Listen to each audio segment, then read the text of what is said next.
அவர் நாமத்தில் ரட்சிப்பு உண்டு, அவர் நாமத்தில் மன்னிப்பு உண்டு, அவர் நாமத்தில் ரட்சிப்பு உண்டு.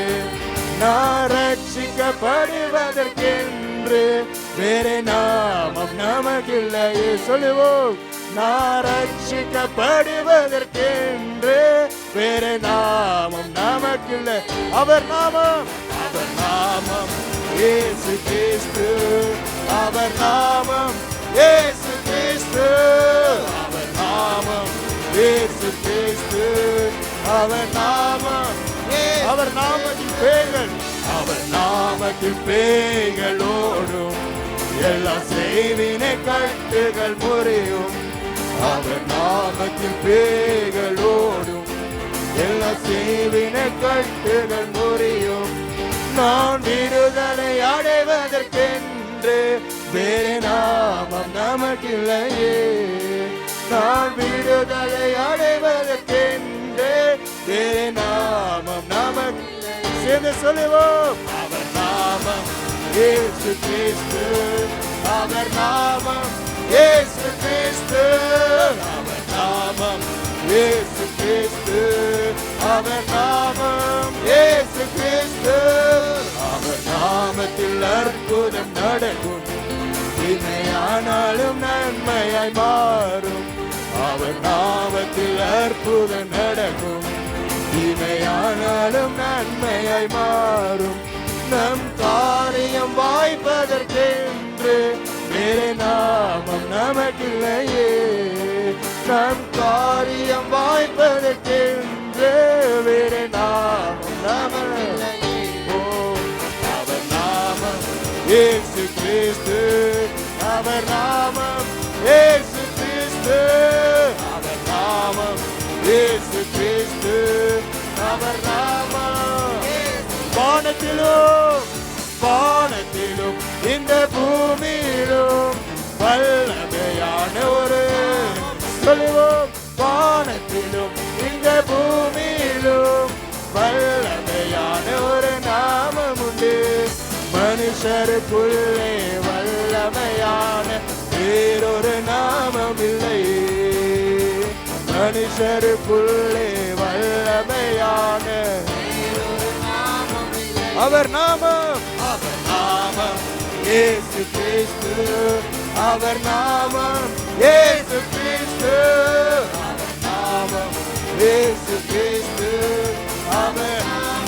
அவர் நாமத்தில் பரிசுத்தம், அவர் நாமத்தில் பரிசுத்தம் உண்டு, நமக்கு நித்திய ஜீவனும் உண்டு. அவர் நாமத்தில் பரிசுத்தம் உண்டு, நமக்கு நித்திய ஜீவனும் உண்டு. நித்தம் அவரோடு வாழ்வதற்கென்று வேறு நாமம் நமக்கில்லையே. நித்தம் அவரோடு வாழ்வதற்கென்று வேறு நாமம், அவர் நாமம், அவர் நாமம் இயேசு கிறிஸ்து, அவர் நாமம் இயேசு கிறிஸ்து, அவர் நாமம் இயேசு கிறிஸ்து, அவர் நாமம் இயேசு கிறிஸ்து. அவர் நாமத்தில் ஆரோக்கியம் உண்டு, குடும் வியாதியில் முடிவதில் உண்டு.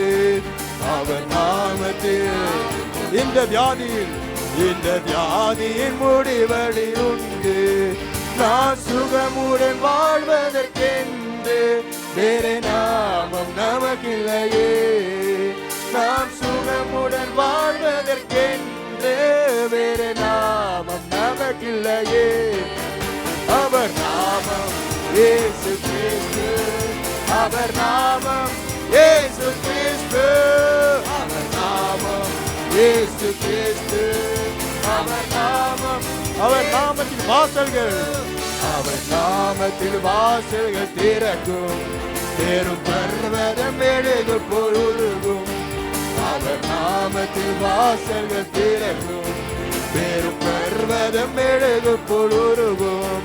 நான் முன்னேறி செல்வதற்கென்று வேறு நாமம் நமக்கில்லையே. சொல்லுவோம், நான் முன்னேறி செல்வதற்கென்று வேறு நாமம், அவர் நாமம், அவர் நாமம் இயேசு கிறிஸ்து அவர் நாமம், இயேசு கிறிஸ்து அவர் நாமம், இயேசு கிறிஸ்து அவர் நாமம். வானத்திலும் வானத்திலும் இந்த பூமியிலும் வல்லமையான ஒரு நாமம் உண்டு. வானத்திலும் இந்த பூமியிலும் வல்லமையான ஒரு நாமம் உண்டு. மனுஷருக்குள்ளே இயேசுவின் நாமம், இயேசுவின் நாமம் அது. மனுஷருக்குள்ளே வல்லமையான இயேசு, இயேசு நாமம் எனக்கு போதும், இயேசு நாமம் எனக்கு போதும், இயேசு நாமம் எனக்கு போதும், இயேசு நாமம் எனக்கு போதும், இயேசு நாமம். மீண்டுமா இயேசு நாமம், இயேசு நாமம் எனக்கு போதும், இயேசு நாமம் எனக்கு போதும், இயேசு நாமம் எனக்கு போதும், இயேசு நாமம் எனக்கு போதும். ஹல்லேலூயா. பலமாய் கரங்களை தட்டி இயேசுவின் நாமத்தை சொல்லி நாங்கள் துதிப்போம். பிதாவே, வானத்திலும் பூமியிலும் உம்மை போல யாரும் இல்லை ஆண்டவரே. உம்மை போல ஒரு கடவுள் இல்லை, உம்மை போல ஒரு தெய்வம் இல்லை ஆண்டவரே. நீர் எங்களுக்காக பூமியிலே வந்தீர், அதற்காக உமக்கு நன்றி செலுத்துகிறோம் ஆண்டவரே. எங்களுக்காக, நம்முடைய பாவங்களுக்காக நீரை சிலுவையிலே மரித்தீர், அதற்காக உமக்கு நன்றி செலுத்துகிறோம் ஆண்டவரே. நம்முடைய அக்கிரமங்களுக்காக மரித்து நீரை மன்னித்தீர், அதற்காக உமக்கு நன்றி செலுத்துகிறோம் ஆண்டவரே. உம்முடைய நாமத்தை சொன்னால் பேய்கள் ஓடுகிறது, உம்முடைய நாமத்தை சொன்னால் நீரை சுகப்படுத்துகிறீர், உம்முடைய நாமத்தை சொன்னால் அற்புதங்கள் நடக்குது, அதற்காக உமக்கு நன்றி செலுத்துகிறோம் ஆண்டவரே. நீர் எங்களை கண்மலையாயிருக்கிறீர் பிதாவே, கோட்டையுமாயிருக்கிறீர் ஆண்டவரே. பிதாவே, நீர் எங்களுடைய இரத்தத்தால் எங்களை கழுவுகிறீர், அதற்காக உமக்கு நன்றி செலுத்துகிறோம் ஆண்டவரே. ஹல்லேலூயா, உமக்கு நன்றி செலுத்துகிறோம். என் கண்மலையும் மீட்பருமான கர்த்தாவே, என் எண்ணங்கள் என் சொற்கள் கேட்போமா? என் கண்மலையும் மீட்பருமான கர்த்தாவே, என் எண்ணங்கள் என் சொற்கள் துணிகர பாவ கிரியை மேற்கொள்ள முடியாது, துணிகர பாவ கிரியை மேற்கொள்ள முடியாது.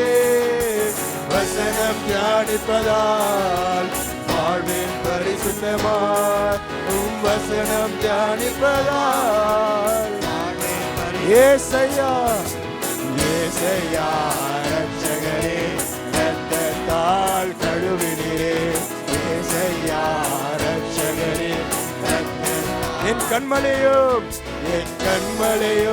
மீட்பருமான கர்த்தாவே, என் எண்ணங்கள் என் சொற்கள் உகந்ததாகட்டும். என் கண்மலையும் மீட்பருமான கர்த்தாவே, என் எண்ணங்கள் என் சொற்கள் உகந்ததாகட்டும். வார்த்தை வல்லமையாய் உயிர்ப்பிக்கப்படுகின்றேனும், வார்த்தை வல்லமையாய் உயிர்ப்பிக்கப்படுகின்றேன். பாதையில் நடப்பதினால் ஞானம் பெறுகின்றேன், பாதையில் நடப்பதினால் நியாயம் செய்து சொல்லுவோம். ஏசையா ரட்சகரே, ரத்தத்தால் கழுவினீரே, ஏசையா ரட்சகரே, ரத்தத்தால் கழுவினீரே. என் கண்மலையும் மீட்பருமான கர்த்தாவே, என் எண்ணங்கள் என் சொற்கள் உகந்ததாகட்டும். என் கண்மலையும் மீட்பருமான கர்த்தாவே, என் எண்ணங்கள் என் சொற்கள் உகந்ததாகட்டும்.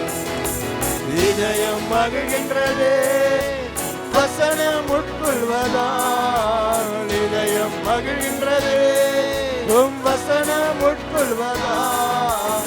கண்கள் மிளிர்கின்றன வார்த்தை வெளிச்சத்தினால், கண்கள் மிளிர்கின்றன. வார்த்தை ஏசையா ஏசையா ரட்சகரே, இரத்தத்தால் கழுவினீரே. ஏசையா ரட்சகரே, இரத்தத்தால் போயே கண்மலையும் மேற்பருமான கர்த்தாவே, என் எண்ணங்கள் என் சொற்கள் உகந்ததாகட்டும்.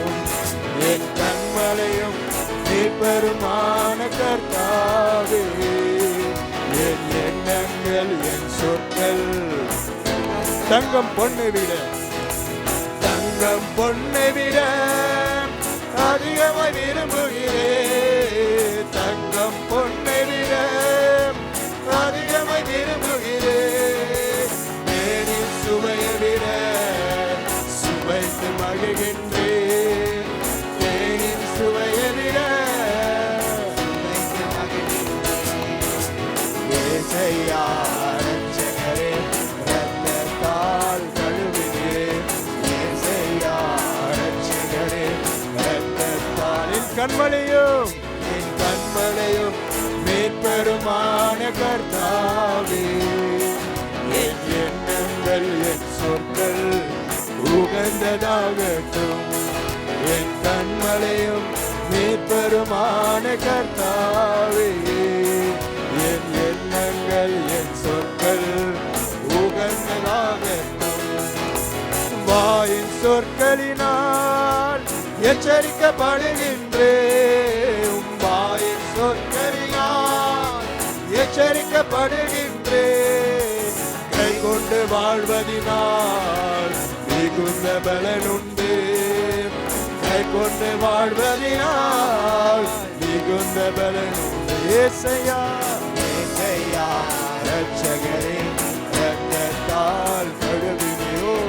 ஏசையா ரட்சகரே, இரத்தத்தால் என் கண்மலையும் என் கண்மலையும் மேற்பெருமான கர்த்தாவே, என் எண்ணங்கள் என் சொற்கள் உகந்ததாகட்டும்.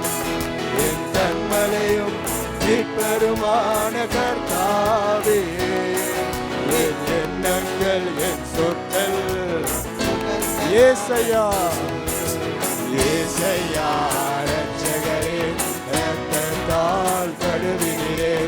ஏசையா ரட்சகரே, இரத்தத்தால். ஏசையா ஏசையா ரட்சகரே, இரத்தத்தால் கழுவினீரே. ஏசையா ரட்சகரே, என் கண்மலையும் என் கண்மலையும் மேற்பெருமான கர்த்தாவே, என் எண்ணங்கள் என் சொற்கள் உகந்ததாகட்டும். என் கண்மலையும் மேற்பெருமான கர்த்தாவே, என் எண்ணங்கள் என் சொற்கள் உகந்ததாகட்டும். ஹல்லேலூயா. பலமாய் கரங்களை தட்டி நம்முடைய தேவனை துதிப்போம். அவருக்கு நன்றி சொல்லுவோம். பிதாவே, உம்முடைய இரத்தத்தினால் நீர் நம்மை கழுவுகிற தேவனாய் இருக்கிறதற்காக நன்றி செலுத்துகிறோம் ஆண்டவரே. பிதாவே, வார்த்தையின் வல்லமையால் ஆண்டவரே எங்களை உயிர்ப்பிக்கிறீர், அதற்காக நன்றி செலுத்துகிறோம் ஆண்டவரே. ஒவ்வொரு நாளும் உடைய வார்த்தை வாசிக்க கிருபை தருகிறீர், அதற்காக நன்றி செலுத்துகிறோம் ஆண்டவரே. எங்களோடு இருக்கிற தேவன், எங்களை கூட பேசுகிற தேவனாய் இருக்கிறீர், அதற்காக உமக்கு கோடி கோடி நன்றி சொல்லுகிறோம் ஆண்டவரே. ஹல்லேலூயா. இந்த எல்லாம் துதியும் கனமும் மகிமையும் இயேசு கிறிஸ்துவின் நாமத்தினால் ஏறெடுக்கிறோம் நல்ல பரலோக பிதாவே. ஆமென் ஆமென். பலமாய் கரங்களை தட்டி தேவனை மகிமைப்படுத்துவோம். கர்த்தருக்கே மகிமை உண்டாவதாக. இப்பொழுது சில விண்ணப்பங்களை ஏறெடுக்க போகிறோம். அனைவரும் எழுந்திருப்போமாக. நன்றி தகப்பனே, நன்றி ராஜா. அன்பின் பரலோக பிதாவே, உம்மை நன்றியோடு ஸ்தோத்தரிக்கிறோம். என் கர்த்தராகிய இயேசு கிறிஸ்துவே, உம்மை நன்றியோடு துதிக்கிறோம். பரிசுத்த ஆவியானவரே, எங்கள் மத்தியில் வாசம் செய்கிறவரே, உம்மை நன்றியோடு ஸ்தோத்தரிக்கிறோம் ராஜா. ஆண்டவரே, இதோ கடந்த மாதம் முழுவதும் கர்த்தாவே கண்ணின் மணிகளைப் போல எங்கள் ஆசீர்வதித்து நடத்தினீரே, உம்முடைய கிருபையால் நடத்தினீரே. ஆண்டவரே, எத்தனை அற்புதங்களை செய்தவரே, உம்மை நன்றியோடு ஸ்தோத்தரிக்கிறேன் ராஜா. இதோ இந்த புதிய மாதத்தை காண செய்ததற்காக நன்றி ராஜா. இந்த மாதத்தையும் நீர் ஆசீர்வாத ஆசீர்வாதமாய் நடத்த போவதற்காக நன்றி தகப்பனே. நல்லவரே, சர்வ வல்லவரே, போற்றத்தக்கவரே, உம்மை நன்றியோடு ஸ்தோத்தரிக்கிறோம் தகப்பனே. என் தேவாதி தேவனே, உம்மை போற்றி துதிக்கிறோம் ராஜா. இதோ கர்த்தாவே, அலைந்து திரிந்து கொண்டிருந்த எங்களை உம்முடைய சமூகத்தில் கொண்டு வந்து சேர்த்தீரே, உம்முடைய பிள்ளையாக ஆக்கி கொண்டவரே, நன்றியோடு உம்மை ஸ்தோத்தரிக்கிறோம் ராஜா. எங்கள் தேவன் யார் என்று அறிய வைத்தீரே, எங்கள் இரட்சகரான இயேசு கிறிஸ்துவை அறிய வைத்தீரே, நன்றி தகப்பனே. ஆண்டவரே, இதோ எங்களை கண்ணின் மணியை போல பாதுகாத்து வருவதற்காக நன்றி செலுத்துகிறோம் ராஜா. இனிமேலும் நீ பாதுகாப்பதற்காக நன்றி செலுத்துகிறோம் என் அருமை இரட்சகரே. அப்பா, இதோ உம்முடைய ரத்தத்தினால் கழுவப்பட்டு எங்களை மீட்டெடுத்தவரே, எங்களையும் நீதிமான் ஆக்கினீரே, உம்முடைய ஆலயத்தில் கொண்டு வந்து நிற்க வைத்தீரே, நன்றியோடு உம்மை ஸ்தோத்தரிக்கிறோம். இதோ ஆனந்த களிக்கோடு பாடுகிறோம் கர்த்தாவே. உம்மை பாடவும் ஆனந்த மகிழ்ச்சியோடு கர்த்தாவே உம்மை துதித்து புகழவும் செய்ததற்காக நன்றி செலுத்துகிறோம் ராஜா. நன்றி அப்பா. இயேசு கிறிஸ்துவின் நாமத்தின் மூலம் ஜெபிக்கிறோம் ஜீவன் உள்ள பிதாவே, ஆமென். இப்பொழுது சகோதரி இந்த 10ஆம் ஆண்டு நிறைவு நாளை அதுக்காக ஜெபிக்க போகிறார். கிருபையாய் சபையை நடத்தி வந்ததற்காக நன்றி சொல்லி ஜெபிக்க போகிறார். அதற்குண்டான தேவைகளையும் கர்த்தர் சந்திக்கபடியாக கேட்டு ஜெபிக்க போகிறார். அவரோடு நாமும் சேர்ந்து ஜெபிப்போமாக. ஆட்டுக்குட்டியாலும் இரத்தத்தினாலும் சாட்சியின் வசனத்தினாலும் பொல்லாங்கனை ஜெயித்த ஏசப்பாவின் நாமத்திலே ராஜா, ஆண்டவரே, இந்த இடத்திலும் ஆண்டவரே ராஜா, எங்கள் திருச்சபையை உங்கள் கரத்திலே ஒப்பு கொடுக்கிறோம் ஆண்டவரே. அப்பா தகப்பனே ராஜாவே, ஆண்டவரே, ஜூலை ஆகஸ்ட் மாதங்களிலே ராஜா 10வது ஆண்டு விழாவை கொண்டாட இருக்கிறதை காண்கிற தகப்பனே ராஜா, அதற்கான திட்டங்களையும் சித்தங்களையும் ஆண்டவரே நீங்கள் வெளிப்படுத்தி நடத்தும்படியாய் நான் ஜெபிக்கிறேன் ஆண்டவரே. அப்பா ராஜா, ஆண்டவரே, எங்கள் எபினேசரே, இதுவரை வழிநடத்தின எங்கள் தகப்பன் தாமே ராஜா, ஆண்டவரே, இனிவரும் ஆண்டுகளையும் காண நீங்க செய்கிற கிருபைக்காக நான் நன்றி செலுத்துகிறேன் ஆண்டவரே. அப்பா, இந்த 10வது ஆண்டை நடத்த ராஜா, ஆண்டவரே, விசேஷமா எங்கள் போதருக்கு நல்ல ஞானத்தை கொடுக்கும்படியாய் ஜெபிக்கிறேன், கிருபைகளை கொடுக்கும்படியாய் ஜெபிக்கிறேன், தேவ தயவை கொடுக்கும்படியாய் ஜெபிக்கிறேன் ஐயா, தேவ ஆலோசனைகளை கொடுக்கும்படியாய் ஜெபிக்கிறேன் ஐயா. எங்களை வழிநடத்துகிற கண்மலையான தேவன் தாமே ஐயா, எங்கள் போதர நீர் ஆசீர்வதிக்கும்படியாய் ஜெபிக்கிறேன் ஆண்டவரே. அப்பா தகப்பனே ராஜா, அந்த நாளிலும் ஆண்டவரே நீங்கள் தாமே ஆண்டவரே உங்கள் ஆவியானவரை ஊற்றும்படியாக நான் ஜெபிக்கிறேன் அப்பா. ஒரு எழுப்புதல் அக்கினியை மேலும் மேலும் நீங்கள் ஊற்றுங்க ராஜா. ஆண்டவரே, அந்த 3 நாள் ஆராதனைகளையும் ஆண்டவரே சுவிசேஷமாக ஆண்டவரே அனுசரிக்கப்பட போகிறது ராஜா. நீங்கள் காண்கிற தேவன் ஆண்டவரே, ஆத்துமாக்களை கொண்டு வரபடியாய் நான் ஜெபிக்கிறேன். ஆத்துமாக்களை கொண்டு வந்து ராஜா அவர்களுக்கு அற்புதங்கள் அதிசயங்களை செய்யும்படியாய் ஜெபிக்கிறேன் அப்பா. அனைதினமும் ஐயா சபையிலே ஆத்துமாக்களை கூட்டி சேர்க்கிற நல்ல தகப்பன் தாமே ராஜா, வருகிற பிள்ளைகள் ஆண்டவரை உம்மை கண்டு கொள்ள நீர் கிருபை செய்வீராக ராஜா. ரட்சிப்புக்கு ஏற்ற ஞானத்தை கொடுக்கபடியாய் ஜெபிக்கிறேன் அப்பா. சுவிசேஷத்தை ஏற்று ராஜா உங்க ரட்சிப்பை கண்டு கொள்ள ராஜா ஐயா, ஞானஸ்தானத்துக்கு ஒப்பு கொடுக்க ஒரு கூட்ட ஜனங்களை எழுப்பி தரும்படியாய் நான் ஜெபிக்கிறேன் ஐயா. குடும்பம் குடும்பமாய் நீர் கொண்டு வரும்படியாய் ஜெபிக்கிறேன் அப்பா. ஏனோ தான் ஒன்று வந்துவிட்டு போகாதபடி ராஜா உம்மை கண்டு கொள்ளத்தக்கதாக அவர்களுக்கு ஆவிக்குரிய கண்களை கொடுக்கும்படியாய் ஜெபிக்கிறேன் அப்பா. பாவ வாக்கிலிருந்து விடுதலை கொடுக்க ராஜா, நீர் ஒருவர் தான், நாமம் ஒன்றுதான் என்று ராஜா அவர்கள் கண்டு கொள்ள அந்த நாளில் நீங்கள் கிருபை செய்யும்படியாய் ஜெபிக்கிறேன் அப்பா. உங்கள் மேலான கிருபைகளை அந்த நாளில் ஊற்றுங்க ராஜா. உங்கள் பிரசன்ன நிரம்பி பழியும்படியாய் நான் ஜெபிக்கிறேன் ஆண்டவரே. இன்னுமாய் தகப்பனே, அதற்கு தேவையான ஆண்டவரை காரியங்களை நீங்க சந்திக்கும்படியாய் நான் ஜெபிக்கிறேன். அந்த தேதிகளை ஆண்டவரை நாட்களை உங்கள் கரத்திலே ஒப்பு கொடுக்கிறேன், ஆசீர்வதிக்கிறேன் இயேசுவின் நாமத்திலே ராஜா. ஐயா, இயற்கை சீற்றங்கள் அப்பா, காலநிலைகளை நீங்கள் ஆசீர்வதித்து தரும்படியாய் ஜெபிக்கிறேன் ஆண்டவரே. தகப்பன் தாமே ராஜா, அந்த நாளிலும் ஐயா எங்கள் போதருடாக ஆண்டவரை கூப்பிடுகிற ஊழியரை உங்கள் கரத்திலே ஒப்பு கொடுக்கிறேன் அப்பா. ஊழியரை நீர் சுக பலத்தோடு அழைத்து வரும்படியாய் ஜெபிக்கிறேன் அப்பா. அவரின் பிரியாணங்களை நீங்கள் ஆசீர்வதிக்கும்படியாய் ஜெபிக்கிறேன் அப்பா. அந்த நாட்களில் கொடுக்கிற வார்த்தைகளை என் ஆவியானவரை நீங்கள் ஆசீர்வதிக்கும்படியாய் ஜெபிக்கிறேன். உங்கள் வல்லமை புறப்படும்படியாய் நான் ஜெபிக்கிறேன் ஆண்டவரே. அப்பா, இதற்கு தேவையான ராஜா சுவிசேஷர்களை நீங்கள் எழுப்பி தரும்படியாய் ஜெபிக்கிறேன் அப்பா. ஒத்துழைத்து ராஜா சுவிசேஷம் சொல்லத்தக்க பிள்ளைகளை எங்கள் சபையில நீர் எழுப்பி தரும்படியாய் ஜெபிக்கிறேன் அப்பா. உற்சாகமாக ராஜா உமக்காக ஓடத்தக்க பிள்ளைகளை எழுப்பி தாரும் ஆண்டவரே. உண்மையுள்ள இருதயத்தோடு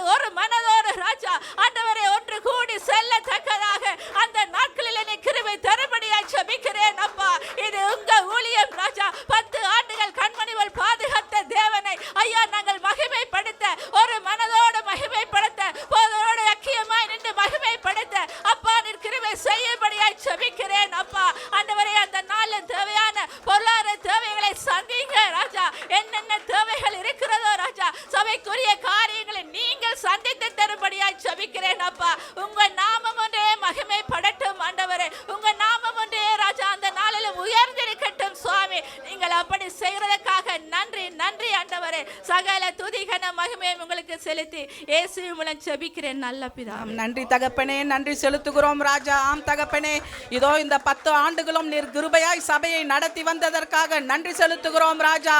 ஆண்டவரே, இந்த 10வது ஆண்டு விழாவை எங்களை காண செய்வதற்காக நன்றி ராஜா. ஆண்டவரே, பெருங்கூட்டமாய் நீர் கொண்டு வந்து சேர்ப்பதற்காக நன்றி ராஜா. இதோ ஒரு நல்ல பெரிய இடத்தை கொடுத்து ராஜா, நிறைய ஆத்துமாக்களை கொடுத்து அது ஒரு எழுப்புதலை நீர் ஊற்றப் போவதற்காக நன்றி ராஜா. திரளான கூட்டங்கள், ரட்சிக்கப்படுற கூட்டங்களை கொண்டு வந்து எங்கள் கிறிஸ்துவின் ராஜ்ய சுவிசேஷ சபையிலே நீர் கொண்டு வந்து சேர்ப்பதற்காக நன்றி செலுத்துகிறோம் ராஜா. இதோ ஊழியரை நீர் அழைத்து வருவதற்காக நன்றி. அவருக்கு நல்ல சுகபலத்தை கொடுத்து அழைத்து வருவதற்காக நன்றி. எங்கள் பொருளாதாரங்கள் தேவைகளை அனைத்தையும் நீ சந்திப்பதற்காக நன்றி செலுத்துகிறோம் கர்த்தாவே. இயேசு கிறிஸ்துவின் நாமத்தின் மூலம் ஜெபிக்கிறோம் பிதாவே, ஆமென்.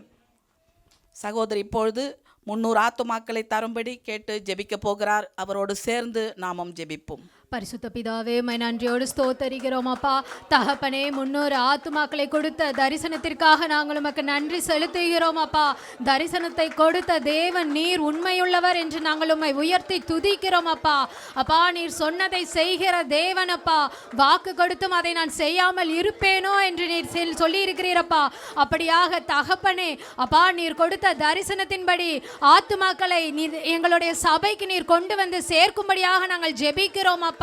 அப்பா, அன்று ஆபிரகாமுக்கு நீர் கொடுத்தீரே அப்பா, இடம் கொண்டு பெருகு மட்டும் வலதுபுறமும் இடம்புறமும் இடம் கொண்டு பெருகு மட்டும் உன்னை பழுகி பெருக செய்வேன் என்று நீர் சொன்னீரே அப்பா.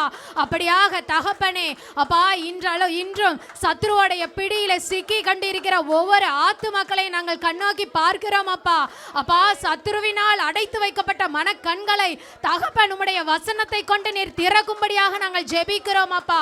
சத்ருவினால் உம்முடைய சுவிசேஷத்தை கேட்க முடியாதபடிக்கு அடைத்து வைக்கப்பட்ட செவிகளை தகப்பன் அப்பா நீர் திறக்கும்படியாக நாங்கள் ஜெபிக்கிறோம் தகப்பனே. விக்கிரக ஆராதனைகளில் முடங்கி கிடக்கிற ஒவ்வொருவரையும் தகப்பனே அந்த கட்டுகளில் இருந்து நீர் விடுவிக்கும்படியாக நாங்கள் ஜெபிக்கிறோம் அப்பா. அப்பா, செய்வினை கட்டுகளில் முடங்கி கிடக்கிற ஒவ்வொரு நபர்களையும் தகப்பனே இந்த நாளிலே உம்முடைய கிருபையால் நீர் சந்திக்கும்படியாக நாங்கள் ஜெபிக்கிறோம் அப்பா. தகப்பனே, அப்படியாக என்னுடைய ராஜ்யத்தை கட்டி அழுப்ப நான் யாரை அனுப்புவேன் என்று சொன்னீரே அப்பா. எங்களை நீர் பயன்படுத்தும்படியாக நாங்கள் ஜெபிக்கிறோம் அப்பா. அறுவடைக்கு எஜமானனாகிய பரிசுத்த ஆவியானவரே அப்பா, அப்படியான ஆத்தும பாரத்தினால எங்களை நீர் நிரப்பும்படியாக ஜெபிக்கிறோம் அப்பா. அப்பா, அழிந்து போகிற ஆத்துமக்களை குறித்த தாகத்தை நீர் எங்களுக்கு கொடுக்கும்படியாக நாங்கள் ஜெபிக்கிறோம் அப்பா. தகப்பனே, நாங்கள் பேச வேண்டிய காரியங்களை எங்களுடைய நாவுகளில் நீர் கொடுக்கும்படியாக நாங்கள் ஜெபிக்கிறோம் அப்பா. அப்பா, நாங்கள் ஜபத்தோடு நாங்கள் போகும் பொழுது தகப்பன் நீரே அவர்கள் மேல் பரிசுத்த ஆவியானவர் அவர்கள் மேல் நீர் அசைவாடும்படியாக நாங்கள் ஜெபிக்கிறோம் அப்பா. நாங்கள் சொல்லக்கூடிய ஒவ்வொரு வார்த்தைகளும் தகப்பனே அவர்களுடைய இருதயத்தில் கிரியை செய்யும்படியாக நாங்கள் ஜெபிக்கிறோம் தகப்பனே. அப்பா, அப்படியாக வாலிப பிள்ளைகளை உம்முடைய சுவிசேஷத்திற்கு உம்முடைய ராஜ்யத்தை கட்டி எழுப்ப நீர் எழுப்பும்படியாக நாங்கள் ஜெபிக்கிறோம் அப்பா. சுவிசேஷ ஆவியை எங்களுடைய சபையிலே நீர் ஒவ்வொருவருக்கும் நீர் ஊற்றும்படியாக நாங்கள் ஜெபிக்கிறோம் அப்பா. அப்படியாக வரக்கூடிய நபர்கள் ஒவ்வொருவரையும் தகப்பன் நிலை பெயராத தூண்களாக நிலை நிறுத்தும்படியாக நாங்கள் ஜெபிக்கிறோம் அப்பா.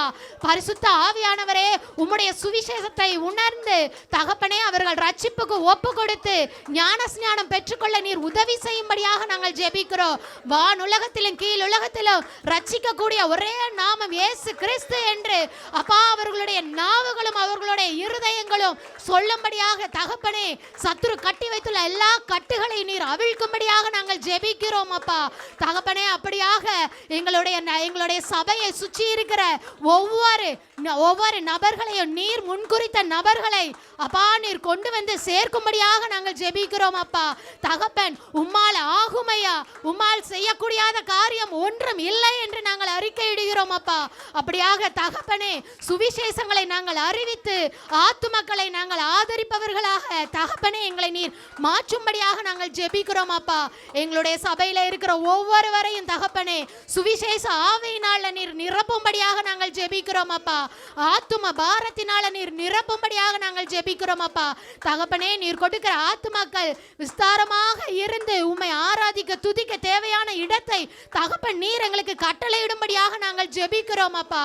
அப்படியாக தகப்பனே, உம்முடைய நாமத்தை ஒவ்வொருவரும் மகிமைப்படுத்த நீர் உதவி செய்யும்படியாக நாங்கள் ஜெபிக்கிறோம். இயேசு கிறிஸ்துவின் நாமத்தினாலே ஜெபிக்கிறேன் நல்ல பிதாவே, ஆமென்.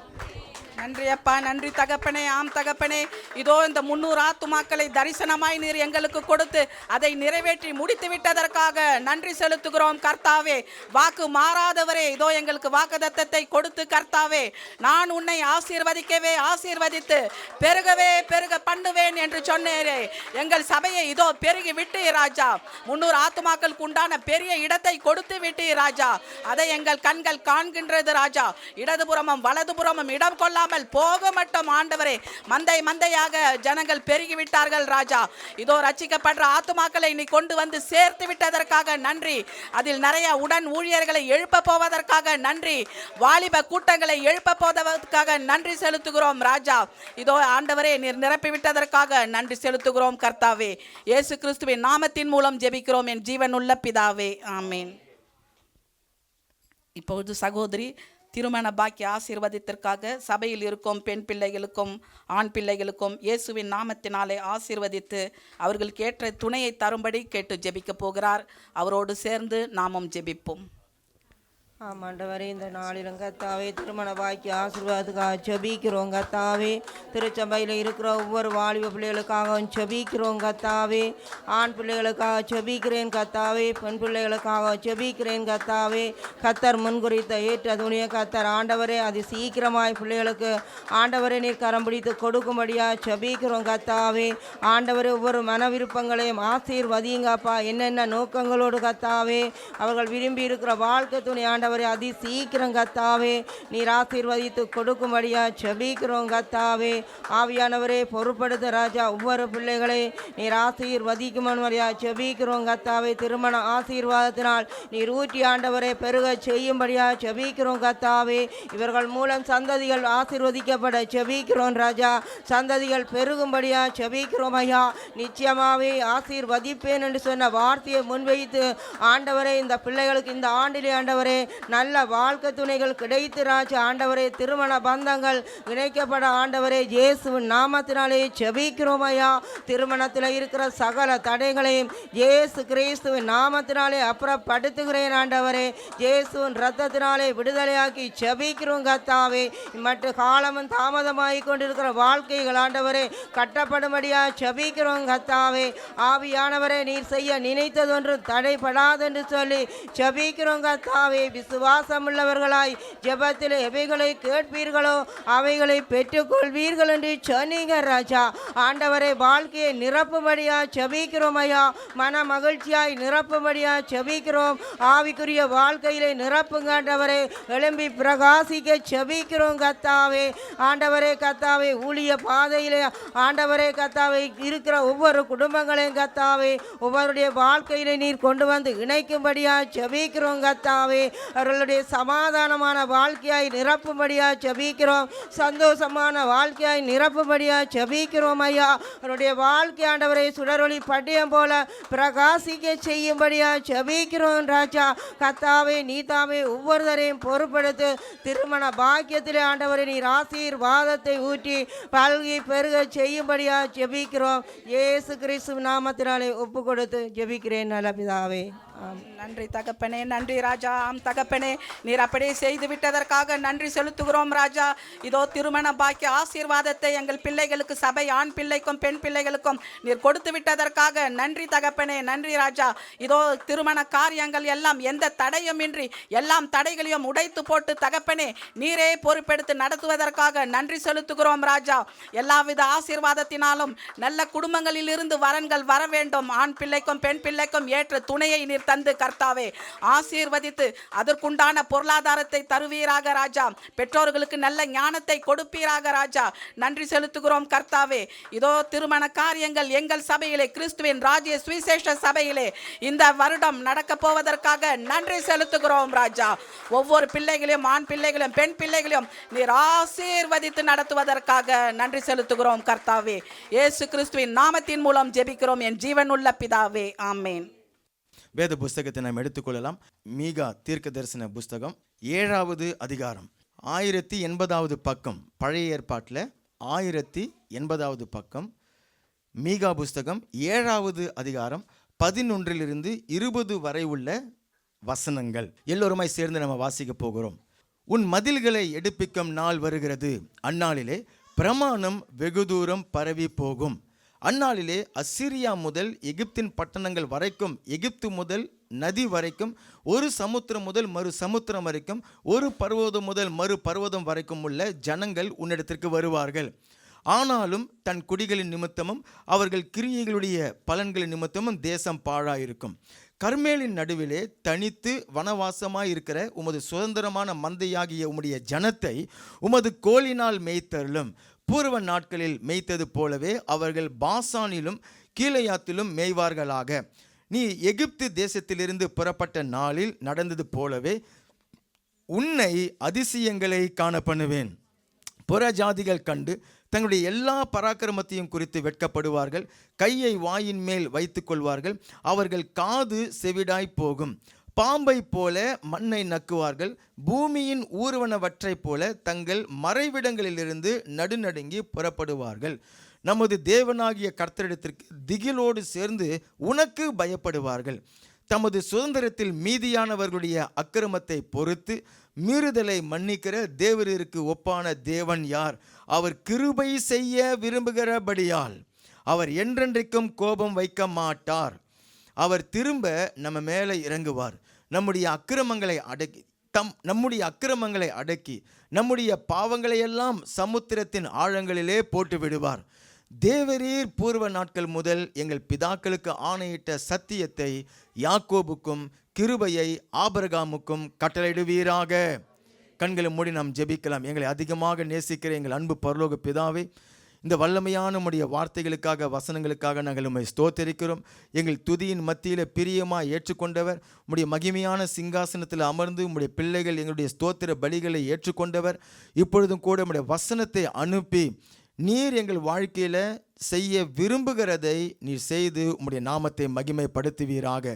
நீர் எங்கள் வாழ்க்கையில் எதையாகலும் செய்ய விரும்பும் பொழுது உம்முடைய வசனத்தையே நீர் அனுப்புகிறீர்.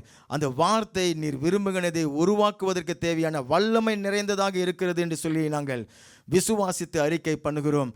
அடியேனை மறைத்து கொள்ளுங்க. பரிசுத்த ஆவியானவர் தாமே நீர் பேசுவீராக. இயேசு கிறிஸ்துவின் நாமத்தினால் ஜெபிக்கிறோம் நல்ல பரலோக பிதாவே. ஆமேன், ஆமேன். மாதத்தின் முதல் ஞாயிற்றுக்கிழமை 1ஆம் தேதியில் வந்திருக்கிற நமக்கு தேவன் கொடுக்கிற அற்புதமான ஒரு வாக்குத்தத்தம், உன் மதில்களை எடுப்பிக்கும் நாள் வருகிறது. அல்லேலூயா. உன் மதில்களை கட்டி எழுப்புகிற நாள் வருகிறது, அந்த நாள் வந்துவிட்டது என்று சொல்லி தேவன் சொல்லுகிறார். அதனுடைய அர்த்தம் என்ன சொன்னாக்கா, அந்த வாக்குத்தத்தினுடைய பொருள் என்னன்னாக்கா, அந்த மதில்களை நான் கட்டி எழுப்பும்படிக்காக என்னை நான் அர்ப்பணித்து கொள்ள வேண்டும். அப்படி நான் அர்ப்பணித்து கொள்ளும் பொழுது தேவன் எனக்கு அதிலே உதவி செய்கிறார் என்பதாக. அல்லேலூயா. அந்த மதில்கள் நமக்கு பாதுகாப்பை குறிக்கிறது. ஒரு தோட்டத்தை சுற்றிலும், ஒரு வீட்டை சுற்றிலும், ஒரு பட்டணத்தை சுற்றிலும், ஒரு தேசத்தை சுற்றிலும் மதில்கள் இருக்கும் பொழுது அது அந்த தேசத்திற்கு, அந்த பட்டணத்திற்கு, அந்த வீட்டிற்கு அது பாதுகாப்பாக இருக்கிறது. ஒரு தோட்டத்தை சுற்றிலும் வேலி அடைக்கும் பொழுது அதில் துஷ்ட மிருகங்களோ அல்லது ஆடுகளோ மாடுகளோ நரிகளோ உள்ளர நுழைந்து அந்த திராட்சை அந்த செடிகளை அது சேதப்படுத்தாது. ஆகியனால தான் அதுக்கு வேலி அடைக்கப்படுகிறது. அப்போ அதே போல் வேத புஸ்தகத்தில் மதில்கள் அப்படின்னு சொல்லி சொல்லும்பொழுது ஆவிக்குரிய விதத்தில் தேவன் தம்முடைய பிள்ளைகளை சுற்றிலும் மதிலை போட விரும்புகிறார். அந்த மதில் நம்மை பாதுகாக்கிறதாக இருக்கிறது. அந்த மதில் பழுதடைந்து போய்விடக்கூடாது, மதில் இல்லாமல் இருக்கக்கூடாது. எத்தனை பேர் அது விசுவாசிக்கிறீங்க? மதில் இல்லாமல் இருக்கக்கூடாது, மதில் பாழடைந்து இருக்கக்கூடாது, மதிலில் விரிசல் உண்டாகி விடக்கூடாது, மதில் இடிக்கப்பட்டு விடக்கூடாது, மதில் சுட்டெரிக்கப்பட்டு விடக்கூடாது. மாறாக அந்த மதில் போடப்பட்டிருக்க வேண்டும். அந்த மதில்கள் உறுதியாக இருக்க வேண்டும். அப்படி இருக்கும் பொழுது அந்த குடும்பத்தில், அந்த தனிப்பட்ட மனுஷனுடைய வாழ்க்கையில், அந்த பட்டணத்தில், அந்த தேசத்தில் அப்படி சொல்லிட்டு பார்க்கும்பொழுது வேத புஸ்தகத்தில் அங்கே சமாதானம் பாதுகாக்கப்படுகிறது. சத்துருக்கள் உள்ளர நுழைய முடியாது, சாத்தானுடைய தாக்குதல்கள் அங்கே இருக்காது இல்லையா? திடீர்னு வரக்கூடிய பொருளாதார அந்த இழப்புகள் அல்லது திடீர்னு சொல்லி வரக்கூடிய வியாதியின் தாக்குதல்கள் இது அங்கே உண்டாக முடியாது. பிசாசு பாவத்தின் காரியங்களை குடும்பங்களுக்குள்ளே கொண்டு வர முடியாது இல்லையா? சத்துருடைய கிரியைகள் அங்கே குடும்பங்களை செயல்பட முடியாது. மந்திரவாதங்கள், பில்லி சூனியங்கள் எதுவுமே குடும்பங்களை தாக்க முடியாது. அந்த மதில் அவர்களை உறுதியாக இருந்து பாதுகாத்து கொள்ளும். மதில் உங்களை சுற்றிலும் உறுதியாக இருக்கிறதுன்னு சொன்னாக்கா உங்களுடைய அபிஷேகம் பாதுகாக்கப்படும், உங்களுடைய விசுவாசம் பாதுகாக்கப்படும், உங்களுடைய சபை கூடி வருதல் பாதுகாக்கப்படும், தேவன் மேலே நீங்கள் வைத்திருந்த அந்த ஆதி அன்பு அது பாதுகாக்கப்படும். அந்த மதில்கள் சேதம் அடைந்து விடும் பொழுதுதான், அந்த மதில்களில் விரிசல்கள் உண்டாகி விடும் பொழுதுதான் சத்துரு அதுக்குள்ளே நுழைந்து விடுகிறான். திருடன் திருடவும் கொல்லவும் அழிக்கவுமே வருகிறானே அன்றி வேறு ஒன்றுக்கும் அவன் வரமாட்டான். ஆனால் அவனுக்கு நம்மை விலக்கி பாதுகாக்கிறது தான் தேவன் நம்மை சுற்றிலும் போட்டிருக்கிற அந்த மதிலாக இருக்கிறது. அப்போ அந்த மதில் வேத புஸ்தகத்தில் எதை குறிக்கிறது? ஆவிக்குரிய அந்த மதில் இல்லையா? உங்களை சுற்றிலும் மதிலாக இருக்கிறது. இப்போ உட்கார்ந்து கொண்டு இருக்கிறது, உங்களை சுற்றிலும் மதில் இல்லை. உங்களுடைய வீடு இருக்கிறது, உங்களை வீட்டை சுற்றிலும் மதில் இல்லாமல் இருக்கலாம் ஒருவேளை. ஆனால் இந்த மதில் ஆவிக்குரிய மதிலாக வேதம் நமக்கு சொல்லுகிறது. அப்போ எது எல்லாம் எனக்கு ஆவிக்குரிய மதிலாக இருக்கிறது அப்படிங்கிறத வேதத்தில் நம்ம வாசித்து பார்க்கும்பொழுது, முதலாவதாக நீங்கள் பெற்றிருக்கிற ரட்சிப்பு தான் உங்களுக்கு மதிலாக தேவன் போட்டு உங்களை பாதுகாத்து கொண்டிருக்கிறார். ஏசாயா புஸ்தகம் 60வது அதிகாரம் 18வது வசனத்தை நம்ம வாசித்து பார்க்கும் பொழுது, இனி கொடுமை உன் தேசத்திலும் அழிவும் நாசமும் உன் எல்லைகளிலும் கேட்கப்பட மாட்டாது, உன் மதில்களை ரட்சிப்பு என்றும் உன் வாசல்களை துதி என்றும் சொல்லுவாய். எதை மதிலாக சொல்கிற? உன்னுடைய ரட்சிப்பு தான் உனக்கு மதிலாக இருக்கிறது. அங்கே வாசல்களும் வருகிறது, அதை பிற்பாடு நம்ம பார்ப்போம். வெறும் மதில் மாத்திரமல்ல, மதிலில் கதவுகளும் இருக்கிறது, வாசல்களும் இருக்கிறது. ரட்சிக்கப்பட்ட தேவனுடைய பிள்ளைகள் நல்லா கவனித்துக் கொள்ளுங்க, உங்களை சுற்றிலும் தேவன் மதிலை போட்டு வைத்திருக்கிறார். இயேசு கிறிஸ்துவை விசுவாசித்து அவருடைய ரத்தத்தினால பாவ மன்னிப்பாகிய மீட்பை நீங்கள் பெற்று ஞானஸ்நானத்தை நீங்கள் பெற்றிருக்கிறீங்கன்னு சொன்னாக்கா, உங்களை சுற்றிலும் தேவன் மதிலை போட்டு வைத்திருக்கிறார். எந்த சாத்தானும் உங்களை தொட முடியாது, எந்த சத்துருவும் உங்களை தொட முடியாது, எந்த மந்திரவாதமும் பில்லி சூனியமும் உங்களை தொட முடியாது, எந்த உலகத்தின் மாயைகளும் உங்களை மேற்கொள்ள முடியாது, எந்த பாவத்தின் வல்லமைகளும் உங்களை மேற்கொள்ள முடியாது. ஏன்னு சொன்னால் உங்களை சுற்றிலும் அந்த ரட்சிப்பின் மதிலை தேவன் போட்டு வைத்திருக்கிறார். இரண்டாவது மதில் எதுன்னு சொன்னாக்கா, தேவன் தம்முடைய சபைக்குடி வருதலையே ஒரு விசுவாசிக்கு மதிலாக தேவன் கொடுத்திருக்கிறார். ஏசாயா புஸ்தகம் 25வது அதிகாரம் 4வது வசனத்தை வாசிக்கும் பொழுது, கொடூரமானவர்களுடைய சீரல் மதிலை மோதி அடிக்கிற பெரு வெள்ளத்தை போல இருக்கையில், நீர் ஏழைக்கு பலனும் நெருக்கப்படுகிற எளியவனுக்கு திடனும் பெரு வெள்ளத்துக்கு தப்பும் அடைக்கலமும் வெயிலுக்கு ஒதுங்கும் நிழலுமானீர். அப்போ இந்த வசனத்தை நீங்கள் மற்ற வசனங்களோடு ஒப்பிட்டு பார்க்கும்பொழுது, அங்கே வெயிலுக்கு ஒதுங்கும் நிழல், பெரு வெள்ளத்துக்கு தப்பும் அடைக்கலம் அப்படின்னு சொல்லலாம் வாசிக்கும் பொழுது, தேவனுடைய சபையை அது குறிக்கிறது. தேவனே நமக்கு பாதுகாப்பாக இருக்கிறார். அவர் அந்த சபையை நமக்கு கொடுத்து தேவனுடைய பிள்ளைகளை சுற்றிலும் மதிலாக அவர் சூழ்ந்து காத்துக்கொள்கிறார். எத்தனை பேர் அதை விசுவாசிக்கிறீங்க?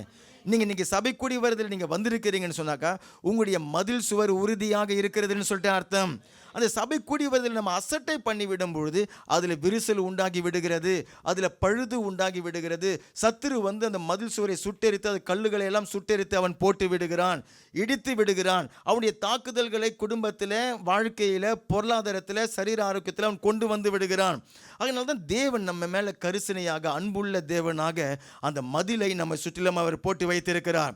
சபை கூடி வருதல் எனக்கு மதிலாக இருக்கிறது. மூன்றாவதாக, கர்த்தர் நமக்கு கொடுத்திருக்கிற பரிசுத்த ஆவியானவருடைய அபிஷேகம் உங்களை சுற்றிலும் மதிலாக தேவன் போட்டு வைத்திருக்கிறார். சகாரியா புஸ்தகம் 2வது அதிகாரம் 5வது வசனத்தை வாசித்து பார்க்கும்பொழுது, நான் அதற்கு சுற்றிலும் அக்கினி மதிலாக இருந்து அதன் நடுவில் மகிமையாக இருப்பேன் என்று கர்த்தர் சொல்லுகிறார். ரட்சிக்கப்பட்ட ஒரு விசுவாசிக்குள்ளாக பரிசுத்த ஆவியானவர் என்றென்றைக்குமாக இருக்கிறார். எத்தனை பேரை விசுவாசிக்கிறீங்க? நீங்கள் ரட்சிப்பின் அந்த சுவிசேஷத்தை கேட்டு நீங்கள் சுவிசேஷத்துக்கு கீழ்ப்படிந்து நீங்கள் ஞானஸ்நானத்தை பெற்ற மாத்திரத்தில் பரிசுத்த ஆவியானவர் உங்களுக்குள்ள என்றென்றைக்குமாக வந்து தங்கி விடுகிறார். அந்த பரிசுத்த ஆவியானவர் எனக்குள்ள எப்படி செயல்படுகிறார்னு சொன்னாக்கா, உங்களை அவர் உருவாக்குகிறார், உங்களை அவர் பலப்படுத்துகிறார், உங்களை தேவனை தேடுவதற்காக அவர் செய்கிறார். ஆனால் அதே சமயத்தில் பரிசுத்த ஆவியினுடைய இன்னொரு கிரியை இருக்கிறது, அதுதான் அவர் கொடுக்கிற வல்லமை. அதுதான் அக்கினி அபிஷேகம், வல்லமையின் அபிஷேகம் சொல்லிட்டு வேதம் அழைக்கிறது. அப்போ கர்த்தர் சொல்கிறாரு, நான் என்னுடைய ஜனத்தை சுற்றிலும் அக்கினி மதிலாய் சூழ்ந்து அவர்கள் நடுவில் நான் மகிமையாய் வீற்றிருப்பேன் சொல்லிட்டு. அப்போ நான் ரட்சிக்கப்பட்ட அந்த அனுபவத்தோடு மாத்திரம் நான் இருந்து விடக்கூடாது, மாறாக கர்த்தர் மேலே நான் தாகம் கொண்டு என்னுடைய அபிஷேகத்தினால் நிரப்புங்க, உம்முடைய வல்லமையினால் நிரப்புங்க, உம்முடைய அக்கினி அபிஷேகத்தினால் நிரப்புங்க அப்படின்னு சொல்லிட்டு அந்த அபிஷேகத்தை நாம் பெற்றுக்கொள்ள வேண்டும். அது எதற்காகன்னு சொன்னாக்கா, உங்களை கொண்டு மற்றவர்களுக்கு ஊழியம் செய்வதற்காக, உங்களை கொண்டு தேவனுடைய ராஜ்யத்தில் பிரயோஜனம் உள்ளவர்களாக இருக்க பண்ணுவதற்காக தேவன் அந்த அபிஷேகத்தை கொடுக்கிறார். ஆனால் அந்த அபிஷேகத்தை தான் அவர் சொல்றாரு, அதுவே உங்களுக்கு மதில் சுவராக சூழ்ந்து கொண்டிருக்கிறதாம். ஊழியம் செய்கிற பிள்ளைகளுக்கு, ஒரு ஊழியத்துக்கு போகிறோம் அல்லது ஒரு ஊழியத்தை நம்ம செய்கிறோம், ஒரு ஒயரை எடுத்து வைக்கிறோம், அதுக்கு அந்த அபிஷேகம் தேவை. அந்த அபிஷேகம் உங்களை மதிலாக சூழ்ந்து கொண்டு இருக்கிறதாம். ஆமேன் சொல்லுங்க. தேவனுடைய பிள்ளைகள் அதுதான் கர்த்தர் சொல்கிறார், நான் அபிஷேகம் பண்ணி வைத்த என்னுடைய ஊழியக்காரன் மேலே நீங்கள் கைகளை வைக்காமலும் என்னுடைய தீர்க்கதரிசிக்கு நீங்கள் தீங்கு செய்யாமலும் இருங்கன்னு சொல்லிட்டு 5வது சங்கீதம் 15வது வசனத்தில் தேவன் சொல்லுகிறார். ஆமேன். என்னக்கா அந்த ஊழியக்காரன் மேலே தேவன் வைத்திருக்கிற அந்த அபிஷேகமே அந்த ஊழியக்காரனை மதிலாக சூழ்ந்து காத்து கொண்டிருக்கிறது. அந்த விசுவாசியை அது மதில் சுவராக சூழ்ந்து காத்து கொண்டிருக்கிறது. அப்போ அந்த அபிஷேகத்தில் நான் அசட்டையாக இருந்து விடக்கூடாது. அதை அனல் மூட்டி எழுப்புகிறவர்களாக நம்ம இருக்க வேண்டும். சபையில் வந்து சபை கூடி வந்து ஆவியில் நிரம்பி நம்ம அந்நிய பாஷையில் ஜெபிக்கும்போது எனக்குள்ள இருக்கிற அந்த அபிஷேகம் அனல் மூட்டப்படுகிறது. என்னுடைய ஜெப வாழ்க்கையின் மூலியமாக, வேத வாசிப்பின் மூலியமாக கர்த்தருக்கு பயந்து நம்ம நடக்கும்பொழுது அந்த அபிஷேகம் எனக்குள்ளாக அனல் மூட்டப்படுகிறது. கர்த்தருடைய நாம மகிமை அடைவதாக. 4வது, எதை எனக்கு மதிலாக தேவன் கொடுத்திருக்கிறார்? ஏசாயா புஸ்தகம் 62வது அதிகாரம் 6வது வசனத்தை வாசிக்கும் பொழுது, எருசலேமே, உன் மதில்களின் மேலே பகல் முழுவதும் ரா முழுவதும் ஒரு காலமும் மௌனமாயிராத ஜாமக்காரரை கட்டளையிடுகிறேன். கர்த்தரை பிரஸ்தாபம் பண்ணுகிறவர்களே, நீங்கள் அமெரிக்கையாய் இருக்கலாகாது, அமைதியாக இருக்கலாகாது. அவர் எருசலேமை ஸ்திரப்படுத்தி பூமியிலே அதை புகழ்ச்சியாக்க வரைக்கும் அவரை அமர்ந்திருக்க விடாமல் இருங்கள் என்பதாக. விசுவாசிகளை தேவன் ஜாமக்காரர்களாக அவர் ஆக்கி வைத்திருக்கிறார். ஜாமக்காரர்கள் சொன்ன அர்த்தம், ராத்திரி அந்த வேலைகளில் இல்லையா, அவர் கோட்டை இருக்கிறதுன்னு சொன்னாக்கா அந்த எருசலேம் சுற்றிலும் மதில் இருக்கும், அதன் மேலே அந்த ஜாமம் காக்கிறவங்க இருப்பாங்க. அவங்க வந்து அந்த ராத்திரி நேரத்தில் சத்துரு வந்து தாக்குறானா அப்படின்னு சொல்லிட்டு விழித்திருந்து பாதுகாப்பை அவங்க வந்து உறுதிப்படுத்துவார்கள். அது எதை குறிக்கிறதுனாக்கா, என்னுடைய ஜெப வாழ்க்கை, என்னுடைய தனிப்பட்ட ஜெப வாழ்க்கையை அது குறிக்கிறது. கர்த்தருடைய நாமத்திற்கு மகிமை உண்டாகுவதாக.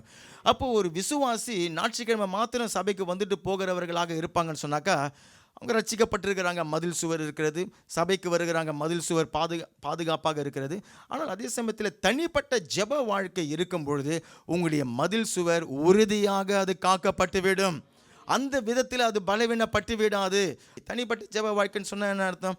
வீட்டில் ஒரு 1/4 மணி நேரம், ஒரு 1/2 மணி நேரம், 1 மணி நேரம் நீங்கள் நேரத்தை கொடுத்து கிரமமாக ஜெபிக்கிற அந்த ஜெப வாழ்க்கை. அதில் என்ன பண்ணுகிறோம்? ஒரு 5 நிமிடம் 10 நிமிடம் ஆண்டவரை துதித்து பாடலை பாடி நம்ம தேவனை மகிமைப்படுத்துகிறோம். அதை தொடர்ந்து வேதத்தை நம்ம வாசிக்கிறோம். ஒரு 10 நிமிடம் 20 நிமிடம் நம்ம வந்து வேதத்தை வாசித்து தியானிக்க நம்ம அர்ப்பணித்துக் கொள்கிறோம். அதுக்கு அடுத்ததாக 3வதாக ஜபங்களை நம்ம ஏறெடுக்கணும். நம்ம தேவைகளை, விண்ணப்பங்களை தேவனுக்கு ஸ்தோத்திரத்தோடு கூடிய ஜபத்தினால தேவனுக்கு நாம் தெரியப்படுத்துகிற உங்களுடைய குடும்ப காரியமாக இருக்கலாம், அல்லது உங்களுடைய எதிர்கால ஒரு தேவையாக இருக்கலாம், சபைக்குரிய காரியமாக இருக்கலாம், ஊழியருக்குரிய காரியமாக இருக்கலாம். உங்களுடைய நகரத்துக்காக நீங்கள் ஜெபிக்க வேண்டும், உங்களுடைய பிள்ளைகளுக்காக நீங்கள் ஜெபிக்க வேண்டும். அந்த ஜபங்களை நாம் செய்கிறோம். அதுக்கப்புறம் என்ன பண்ணுகிறோம்? அந்த ஜபத்திலேயே என்ன பண்ணுறோம்? அசுத்த ஆவிகளை நீங்கள் துரத்துவீங்க, இயேசுவின் நாமத்தில் கடிந்து துரத்துவீங்க, அதெல்லாம் நீங்கள் செய்வீங்க. அதை தொடர்ந்து கர்த்தருடைய பாதத்தில் அமைதியாக காத்திருந்து கர்த்தர் என்னோடு கூட பேசுவார் அப்படின்னு சொல்லிட்டு ஒரு 5 நிமிடம் 10 நிமிடம் நீங்கள் காத்துக்கொண்டு அப்படியாக நம்ம பழகி கொள்ளும் பொழுது கர்த்தருடைய சத்தத்தை நம்ம கேட்போம். ஆமேன். இதுதான் சிம்பிளான ஒரு ஜெப வாழ்க்கை பாருங்கள். அப்போ இதுவே உங்களை சுற்றிலும் பெரிய மதிலாக அது சூழ்ந்து பாதுகாத்து கொள்ளும். 5வதாக அந்த மதில் சுவர் வேத புஸ்தகத்தில் எதை குறிக்கிறது? எரேமியா புஸ்தகம் 1வது அதிகாரம் 18வது வசனத்தை பாருங்கள். முதல் மதில் எது? ரட்சிப்பை தேவன் நமக்கு மதிலாக கொடுத்திருக்கிறார். 2வது, சபை கூடி வருகிறதை தேவன் மதிலாக உங்களுக்கு கொடுத்திருக்கிறார். ஆகையினால தான் அந்த சபை கூடி வருவதை விட்டு விடாமல் இருங்கன்னு சொல்லிட்டு தேவன் நமக்கு சொல்லுகிறார். 3வது, நீங்கள் பெற்றிருக்கிற பரிசுத்த ஆவியினுடைய அபிஷேகம் அது அனல் மூட்டப்படும் என்று சொன்னாக்கா அது உங்களுக்கு மதிலாக இருந்து உங்களை பாதுகாக்கும். எந்த குப்பையும் அங்கே நெருங்க முடியாது, அந்த அக்கினியிலே அது சுட்டெரிக்கப்பட்டு போய்விடும் பாருங்கள்.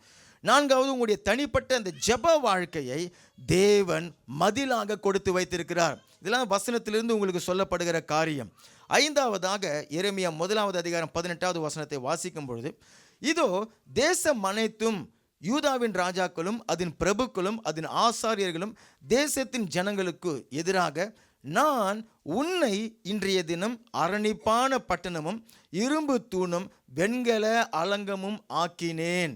எரேமியா தீர்க்கதரிசிக்கு தேவன் சொல்லுகிறாரு, நான் உன்னை இன்றைய தினம் அரணிப்பான பட்டணமும் இரும்பு தூணும் வெண்கல அலங்கமுமாக ஆக்கினேன் என்று சொல்லிட்டு, அதாவது எரேமியா தீர்க்க தரிசனம் சொல்லுகிற அந்த நாட்களில் அந்த இஸ்ரவேல் ஜனங்கள், அந்த மத தலைவர்கள், ஆசாரியர்கள், ராஜாக்கள் யாருமே அவங்க ஏற்றுக்கொள்ளலை. அவரை சிறையில் போடுகிறதும் அவரை தண்டனை கொடுக்கிறதும் அப்படியாக இருந்தாங்க. அந்த விதத்தில் தேவன் சொல்கிறார், நான் உன்னை இரும்பு தூணுமாக வெண்கல மதிலாக நான் உன்னை ஆக்குகிறேன் அப்படின்னு சொல்கிறார். என்ன அர்த்தம்? உன்னோடு கூட போராடுவார்கள், ஆனால் உன்னை மேற்கொள்ள மாட்டார்கள்னு சொல்லிட்டு. ஆனால் அதே சமயத்தில் நம்ம அங்கே கவனிக்க வேண்டிய காரியம் என்னன்னாக்கா, அந்த ஊழியக்காரனை தேவன் அரணிப்பான பட்டணமாக, இரும்பு தூணாக, வெண்கல அலங்கமாக தேவன் வைத்திருக்கிறார். ஊழியக்காரரை தேவன் மதிலாக, ஹல்லேலூயா, வெண்கல தூணாக அவர் வைத்திருக்கிறார் இல்லையா? எபிரேயர் 13:17 நம்ம வாசித்து பார்க்கும்பொழுது, ஆத்துமாவுக்கு உத்தரவாதம் பண்ணுகிறவர்கள் அவர்கள் தான். ஒரு பாவம் நெருங்கி விடக்கூடாது, பிசாசு விசுவாசிகளுடைய மேலே ஆதிக்கம் செலுத்தி விடக்கூடாது, உலக மாயையில் அவங்க சிக்கிக்கொள்ளக்கூடாது, தேவன் மேலே இருக்கிற விசுவாசத்தில் உறுதிப்படணும் அப்படின்னு சொல்லிட்டு ஊழியக்காரர்கள் அந்த குடும்பத்திற்காக ஜெபிக்கிறாங்க. அந்த விசுவாசிக்காக ஜெபிக்கிறார்கள், அவருடைய ரட்சிப்பு நிறைவேறணும் அதெல்லாம் சொல்லி ஜெபிக்கிறார்கள். அப்போ அந்த விதத்தில் ஊழியக்காரன் மதிலாக தேவன் கொடுத்து வைத்திருக்கிறார். ஆகையினால தான் அவர்களை, அந்த ஊழியக்காரன் நம்ம என்ன பண்ணணும்? இரட்டிப்பான கணத்தில் மிகவும் அன்பாக அவர்களுக்கு மதித்து அடங்குங்கள் அப்படிங்கிறதெல்லாம் வேதம் நமக்கு சொல்லுகிறது. எதற்காகன்னு சொன்னாக்கா, உன்னுடைய பாதுகாப்பு மதிலையே நீ இடித்து போட்டுட்டு நீ பாதுகாப்பை எதிர்பார்க்க உன்னால் முடியாது இல்லையா? தேவன் எனக்கு ஒரு பாதுகாப்பு மதிலை போட்டிருக்கிறாரு, அந்த மதிலை என் கையாலே நான் இடிச்சிட்டு எனக்கு பாதுகாப்பாக இருக்கும்னு சொல்லிட்டு நீங்கள் எதிர்பார்க்க முடியாது. ஊழியர்னு சொல்லும்போது இங்கேருந்து இந்தியாவில், இலங்கையில், அமெரிக்காவில், லண்டனில், ஜெர்மனியில் எல்லா ஊழியர்களும் நம்ம மதிக்கணும், அதெல்லாம் ஓகே. நீங்கள் இருக்கிற சபையில் தேவன் உங்களை வைத்து நடத்தக்கூடிய ஊழியரை தேவன் உங்களுக்கு மதிலாக வைத்திருக்கிறார். அதை நம்ம அறிந்து கொள்ள வேண்டும். ஆமேன். கர்த்தருடைய நாமத்திற்கு மகிமை உண்டாகுவதாக இல்லையா? நேற்றைய தினத்தில் உபவாச கூட்டத்தில் அப்போஸ்தலனாகிய பவுல் சொல்லுகிறார், 1 கொரிந்தியர் 4:15 கிறிஸ்துவுக்குள் 10,000 உபாத்தியர்கள் உங்களுக்கு இருந்தாலும் தகப்பன்மார் அநேகர் உங்களுக்கு இல்லையே, கிறிஸ்து இயேசுவுக்குள் சுவிசேஷத்தினாலே நான் உங்களை பெற்றேன்னு சொல்லிட்டு அவர் சொல்லுகிறார். அப்போ சபையில் நீங்கள் எந்த சபையில் நீங்கள் ஐக்கியமாக இருக்கிறீங்களோ, முதல்ல ஒரு சபையில் நீங்கள் ஐக்கியமாக இருக்கணும். ஜனங்கள் என்ன பண்ணிடுவாங்கன்னு சொன்னாக்கா, வீட்டிலே இருந்து கொண்டு இங்கேருந்து லண்டனில் இருக்கிற ஒரு பாஸ்டர் இருக்குது, இங்கேருந்து இந்தியாவில் இருக்கிற ஒரு பாஸ்டர் இருக்குது, இலங்கையில் இருக்கிற ஒரு பாஸ்டர் இருக்குது, தலைவலிக்கு ஒரு பாஸ்டர், வயிற்று வலிக்கு ஒரு பாஸ்டர், கடன் பிரச்சனைக்கு ஒரு பாஸ்டர் அப்படின்னு சொல்லிட்டு ஃபோன்லேயே இவங்களுடைய முழு பாதுகாப்பையும் செக்யூரிசை பண்ணுவதற்காக முயற்சி செய்வாங்க. அப்படி ஆகாது.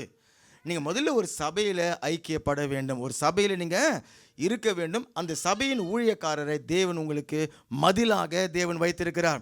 எத்தனை பேர் விசுவாசிக்கிறீங்க? அப்போ இந்த 5 விதங்களில் உங்களை சுற்றிலும் தேவன் மதில் சுவரை போட்டு வைத்திருக்கிறார். இந்த மதில் சுவர் உறுதியாக இருக்கும் பொழுது சத்துருக்கள் உங்களுடைய வாழ்க்கையில் நுழைய முடியாது. சத்துருக்கள் எதிர்த்து வருவாங்க, ஆனால் உங்களை மேற்கொள்ள முடியாது. பயமில்லாத ஒரு சமாதானம் நிறைந்த வாழ்க்கையை தேவன் வாழும்படிக்காக அவர் பண்ணிவிடுவார். அநேக புயல்கள் வீசும், அந்த புயல்களில் நீங்கள் அடிக்கப்பட்டு நீங்கள் போய்விட மாட்டீங்க. நீங்கள் உறுதியோடு நின்று இயேசுவின் நாமத்தினால் அதையெல்லாம் அடங்க பண்ணுகிறவர்களாக உங்களை தேவன் பலத்தினால் நிரப்பி விடுவார். காட்டு மிருகங்கள், நாட்டு மிருகங்கள் உங்களுடைய குடும்பங்களில் நுழைந்து சேதங்களை அது உண்டு பண்ணிவிட முடியாது. ஆமேன். கர்த்தருடைய நாமத்திற்கு மகிமை உண்டாகுவதாக. அப்போ இன்றைக்கு அந்த மதில் சுவர் என்னை சுற்றிலும் உறுதிப்பட வேண்டும் என்று சொல்லி தேவன் நம்மோடு கூட அவர் பேசுகிறார். மத்தேயு 26:41 பார்க்கும் பொழுது, நீங்கள் சோதனைக்கு உட்படாதபடிக்கு விழித்திருந்து ஜெபம் பண்ணுங்கள், ஆவி உற்சாகம் உள்ளதுதான், மாம்சமோ பலவீனம் உள்ளது என்று சொல்லி ஆண்டவர் இயேசு கிறிஸ்து சொல்லுகிறார். இப்போ நான் சொன்ன இந்த 5 மதில்களை 5 விதமாக வேதம் நமக்கு விளக்கி சொல்லுகிறது. என்னென்ன டக்குன்னு சொல்லிடலாமா? நீங்கள் பெற்றிருக்கிற ரட்சிப்பு உங்களுக்கு மதிலாக இருக்கிறது. சபை கூடி வருதல், சபை கிடையாது, சபை கூடி வருதல் நமக்கு மதிலாக தேவன் நமக்கு போட்டு வைத்திருக்கிறார். 3வது, பரிசுத்த ஆவியனுடைய அபிஷேகம், அதை நீங்கள் அனல் மூட்டும் பொழுது அது நமக்கு மதிலாக இருக்கிறது. 4வது, உங்களுடைய தனிப்பட்ட ஜெப வாழ்க்கை. ஞாயிற்றுக்கிழமையோடு நீங்கள் திருப்தி ஆகிவிடக்கூடாது. அனுதினமும் ஆண்டவரோடு கூட உங்களுக்கு ஐக்கியம் உண்டாகி இருக்க வேண்டும். அந்த ஜெப வாழ்க்கை உங்களுக்கு மதிலாக இருக்கிறது. 5வது, தேவன் என்ன சொல்கிறாரு? அந்த சபையினுடைய ஊழியனை தேவன் மதிலாக அவர் வைத்திருக்கிறார். கர்த்தருடைய நாமத்திற்கு மகிமை உண்டாகுவதாக. அப்போ அவர் சொல்றாரு, இந்த 5ஐயும் நம்ம சேர்த்து சொல்லணும்னு சொன்னாக்கா, கர்த்தராகிய இயேசு கிறிஸ்துவோடு இருக்கக்கூடிய ஜெப வாழ்க்கை உங்களுக்கு மதிலாக இருக்கிறது. இன்றைக்கு தேவன் அந்த மதிலைத்தான் அவர் கட்டி எழுப்ப விரும்புகிறார். ஏன்னு சொன்னாக்கா, இந்த மீகா தீர்க்க தரிசனம் சொல்லி கொண்டிருந்த நாட்களில் இஸ்ரவேல் யூதேய ஜனங்கள் அவங்க ஆலயத்துக்கு போயிட்டு வந்தாங்க, பலியெல்லாம் செலுத்தினாங்க. ஆனால் அவங்களுடைய தனிப்பட்ட ஆவிக்குரிய வாழ்க்கை ரொம்ப சீர்கட்டதாக அது இருந்தது. தேவனுக்கு பிரியமாக அவர்கள் வாழாமல் இருந்தார்கள். அதனுடைய விளைவாக அந்த மீகா அதிகாரத்தில் நீங்கள் ஆரம்பத்திலிருந்தே வாசிக்கும்போது தேவனுடைய கோபத்தை மீகா தீர்க்கதரிசி முதலாவது அவர் வெளிப்படுத்துகிறார். ஆனால் பிற்பாடு அது முடிக்கும்போது ஒரு நம்பிக்கையை வெளிப்படுத்துகிறார். தீர்க்க தரிசனமாக அவர் சொல்கிறாரு, உன்னுடைய மதிலை கர்த்தர் எழுப்பக்கூடிய அந்த நாட்கள் வந்தது அப்படின்னு சொல்லிட்டு. அப்போ இன்றைக்கு கர்த்தர் உங்களுடைய அந்த ஜெப வாழ்க்கையை கட்டி எழுப்ப விரும்புகிறார். உங்களுடைய சபை கூடி வருதலை கட்டி எழுப்ப விரும்புகிறார். உங்களுடைய குடும்ப ஜெபத்தை தேவன் கட்டி எழுப்ப விரும்புகிறார். உங்களுடைய தனிப்பட்ட ஜெப வாழ்க்கையை தேவன் கட்டி எழுப்ப விரும்புகிறார். அப்படி அந்த மதில் கட்டி எழுப்பப்பட்டு விடும்பொழுது மீகா 7வது அதிகாரத்தை திருப்பிக் கொள்ளுங்க. அங்கு அற்புதமாக 4 ஆசீர்வாதங்களை அங்கு தீர்க்க தரிசனமாக அவர் சொல்லி வைத்திருக்கிறார். 11லிருந்து 20 வரைக்கும் நம்ம வாசித்தோம். 4 விதங்களில் தேவன் தம்மை உங்களுக்கு வெளிப்படுத்துவார், அல்லது 4 ஆசீர்வாதங்களை உங்களுக்கு அவர் தருகிறார். எழுதி கொள்றவங்க எழுதி கொள்ளுங்க. முதலாவது, உங்களை பெருக பண்ணுகிற தேவனாக உங்களுக்கு தம்மை அவர் வெளிப்படுத்துவார்.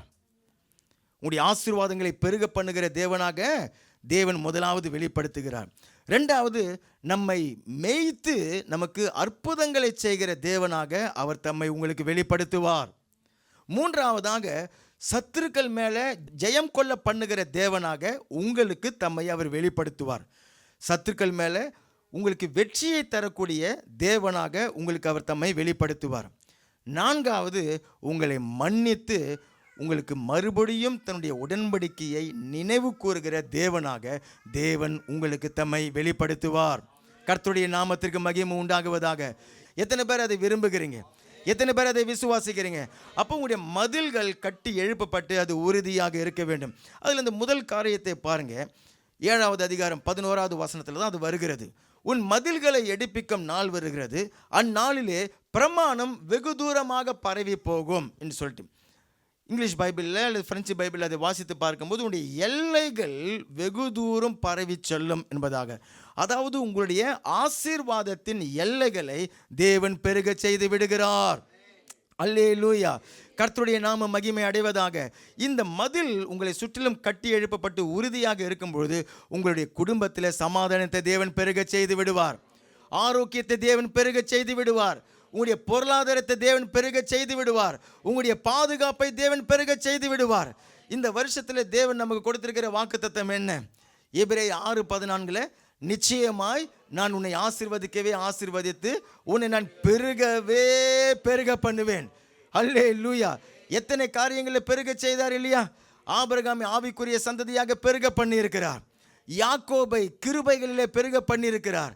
யோபுவை உலக சம்பத்திலே தேவன் பெருக பண்ணியிருக்கிறார். சபையை அவர் ஆத்துமாக்கள் எண்ணிக்கையில் பெருக பண்ணுகிறார். உங்களை அவர் பெருக பண்ணுகிற தேவனாயிருக்கிறார். அதற்காக தான் சொல்லுகிறார், அந்த மதில் கட்டப்பட்டு அது உறுதிப்பட வேண்டும் என்பதாக. அப்போஸ்தலர் நடபடிகள் 2வது அதிகாரம் 42வது வசனத்தை வாசித்து பார்க்கும் பொழுது பிற்பகுதி சொல்லுகிறது, அங்கே அந்த சீடர்கள், அந்த ஊழியக்காரர்கள், அப்போஸ்தலர்கள் அவர்கள் ஜெபம் பண்ணுதலிலும் உறுதியாக தரித்திருந்தார்கள். இதுதான் உங்களுடைய மதிலை கட்டி எழுப்புகிறது. ஆமேன். ஜெபம் என்கிற மதில் சுவர் உங்களுடைய வாழ்க்கையில் கட்டி எழுப்பப்பட வேண்டும். எத்தனை பேர் விசுவாசிக்கிறீங்க? இன்னைக்கு நான் இயேசுவின் நாமத்தினால் அறிக்கை செய்து நான் கட்டளையிடுகிறேன், உங்கள் ஒவ்வொருடைய ஜெப வாழ்க்கையும் தேவன் கட்டி எழுப்புகிறார். உங்களுடைய மதில்களை தேவன் உறுதிப்படுத்துகிறார். உங்களுடைய வாழ்க்கையில், உங்களுடைய குடும்பத்தில் தேவன் பெருக்கத்தை அவர் கட்டளையிடுகிறார். இயேசுவின் நாமத்தினால இதை அவர் செய்கிறார். 46, 47 வசனத்தை வாசிக்கும் பொழுது, அவர்கள் ஒருமனப்பட்டவர்களாய் தேவாலயத்தில் அனுதினமும் தரித்திருந்து வீடுகள் தோறும் அப்பம் பிட்டு மகிழ்ச்சியோடும் கபடமில்லாத இருதயத்தோடும் போஜனம் பண்ணி தேவனை துதித்து ஜனங்கள் எல்லாரிடத்திலும் தயவு பெற்றிருந்தார்கள். ரட்சிக்கப்படுகிறவர்களை கர்த்தர் அனுதினமும் சபையிலே சேர்த்து கொண்டு வந்தார். அல்லேலூயா. அங்கே அந்த 2 வசனத்தில் நாட்சிகம் ஆராதனை நடந்துடுச்சு, அந்த வசனத்தில் வீட்டு கூட்டம் நடந்துடுச்சு, அந்த வசனத்தில் உபவாச கூட்டம் நடந்துடுச்சு, எல்லாமே நடந்துடுச்சு. பாருங்கள், ஜெபம், துதி, பாடல், நம்ம எல்லாருமே அங்கே இருந்து சாப்பிடுகிறது, டீ குடிக்கிறது, எல்லாமே அந்த 2 வசனத்தில் வந்து விட்டது. அதனுடைய விளைவு தேவன் சபையை பெருக பண்ணுகிறார். உங்களுடைய குடும்பத்தை தேவன் ஆசீர்வாதத்தில் பெருக செய்யணும்னு சொன்னாக்கா உங்களுடைய ஜெபம் என்கிற அந்த மதிலை தேவன் கட்டி எழுப்பும்படிக்காக சொல்லுகிறார். உங்களுடைய சபை வளர்ந்து பெருக வேண்டும் அப்படின்னு சொன்னாக்கா சபையார் ஒவ்வொருவரும் ஜெபத்தினால அந்த மதிலை கட்டி எழுப்புகிறவர்களாக நீங்கள் இருக்க வேண்டும். எத்தனை பேர் விசுவாசிக்கிறீங்க? கர்த்தருடைய நாமம் மகிமையடைவதாக.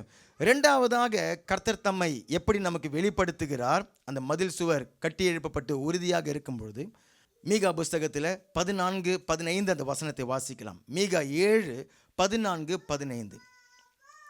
கர்மேலின் நடுவிலே தனித்து வனவாசமாய் இருக்கிற உமது சுதந்திரமான மந்தையாகிய உம்முடைய ஜனத்தை உமது கோலினாலே மேய்த்தருளும். பூர்வ நாட்களில் மேய்த்தது போல அவர்கள் பாசானிலும் கீலேயாத்திலும் மேய்வார்களாக. நீ எகிப்து தேசத்திலிருந்து புறப்பட்ட நாளில் நடந்தது போலவே உன்னை அதிசயங்களை காண பண்ணுவேன். அப்படி நம்முடைய ஜெபமாகிய அந்த மதில் சுவர் கட்டி எழுப்பப்படும் பொழுது ஒரு காரியம் நடக்கும். என்னன்னாக்கா, கர்த்தரே நமக்கு மெய்ப்பராக இருந்து அவர் உங்களை வழி நடத்துவார். கர்த்தரே உங்களுக்கு ஆலோசனையை தருகிறதை நீங்கள் பெற்றுக்கொள்ள முடியும். உங்களுடைய ஜெப நேரத்தில் தேவன் உங்களோடு கூட பேசுவார்.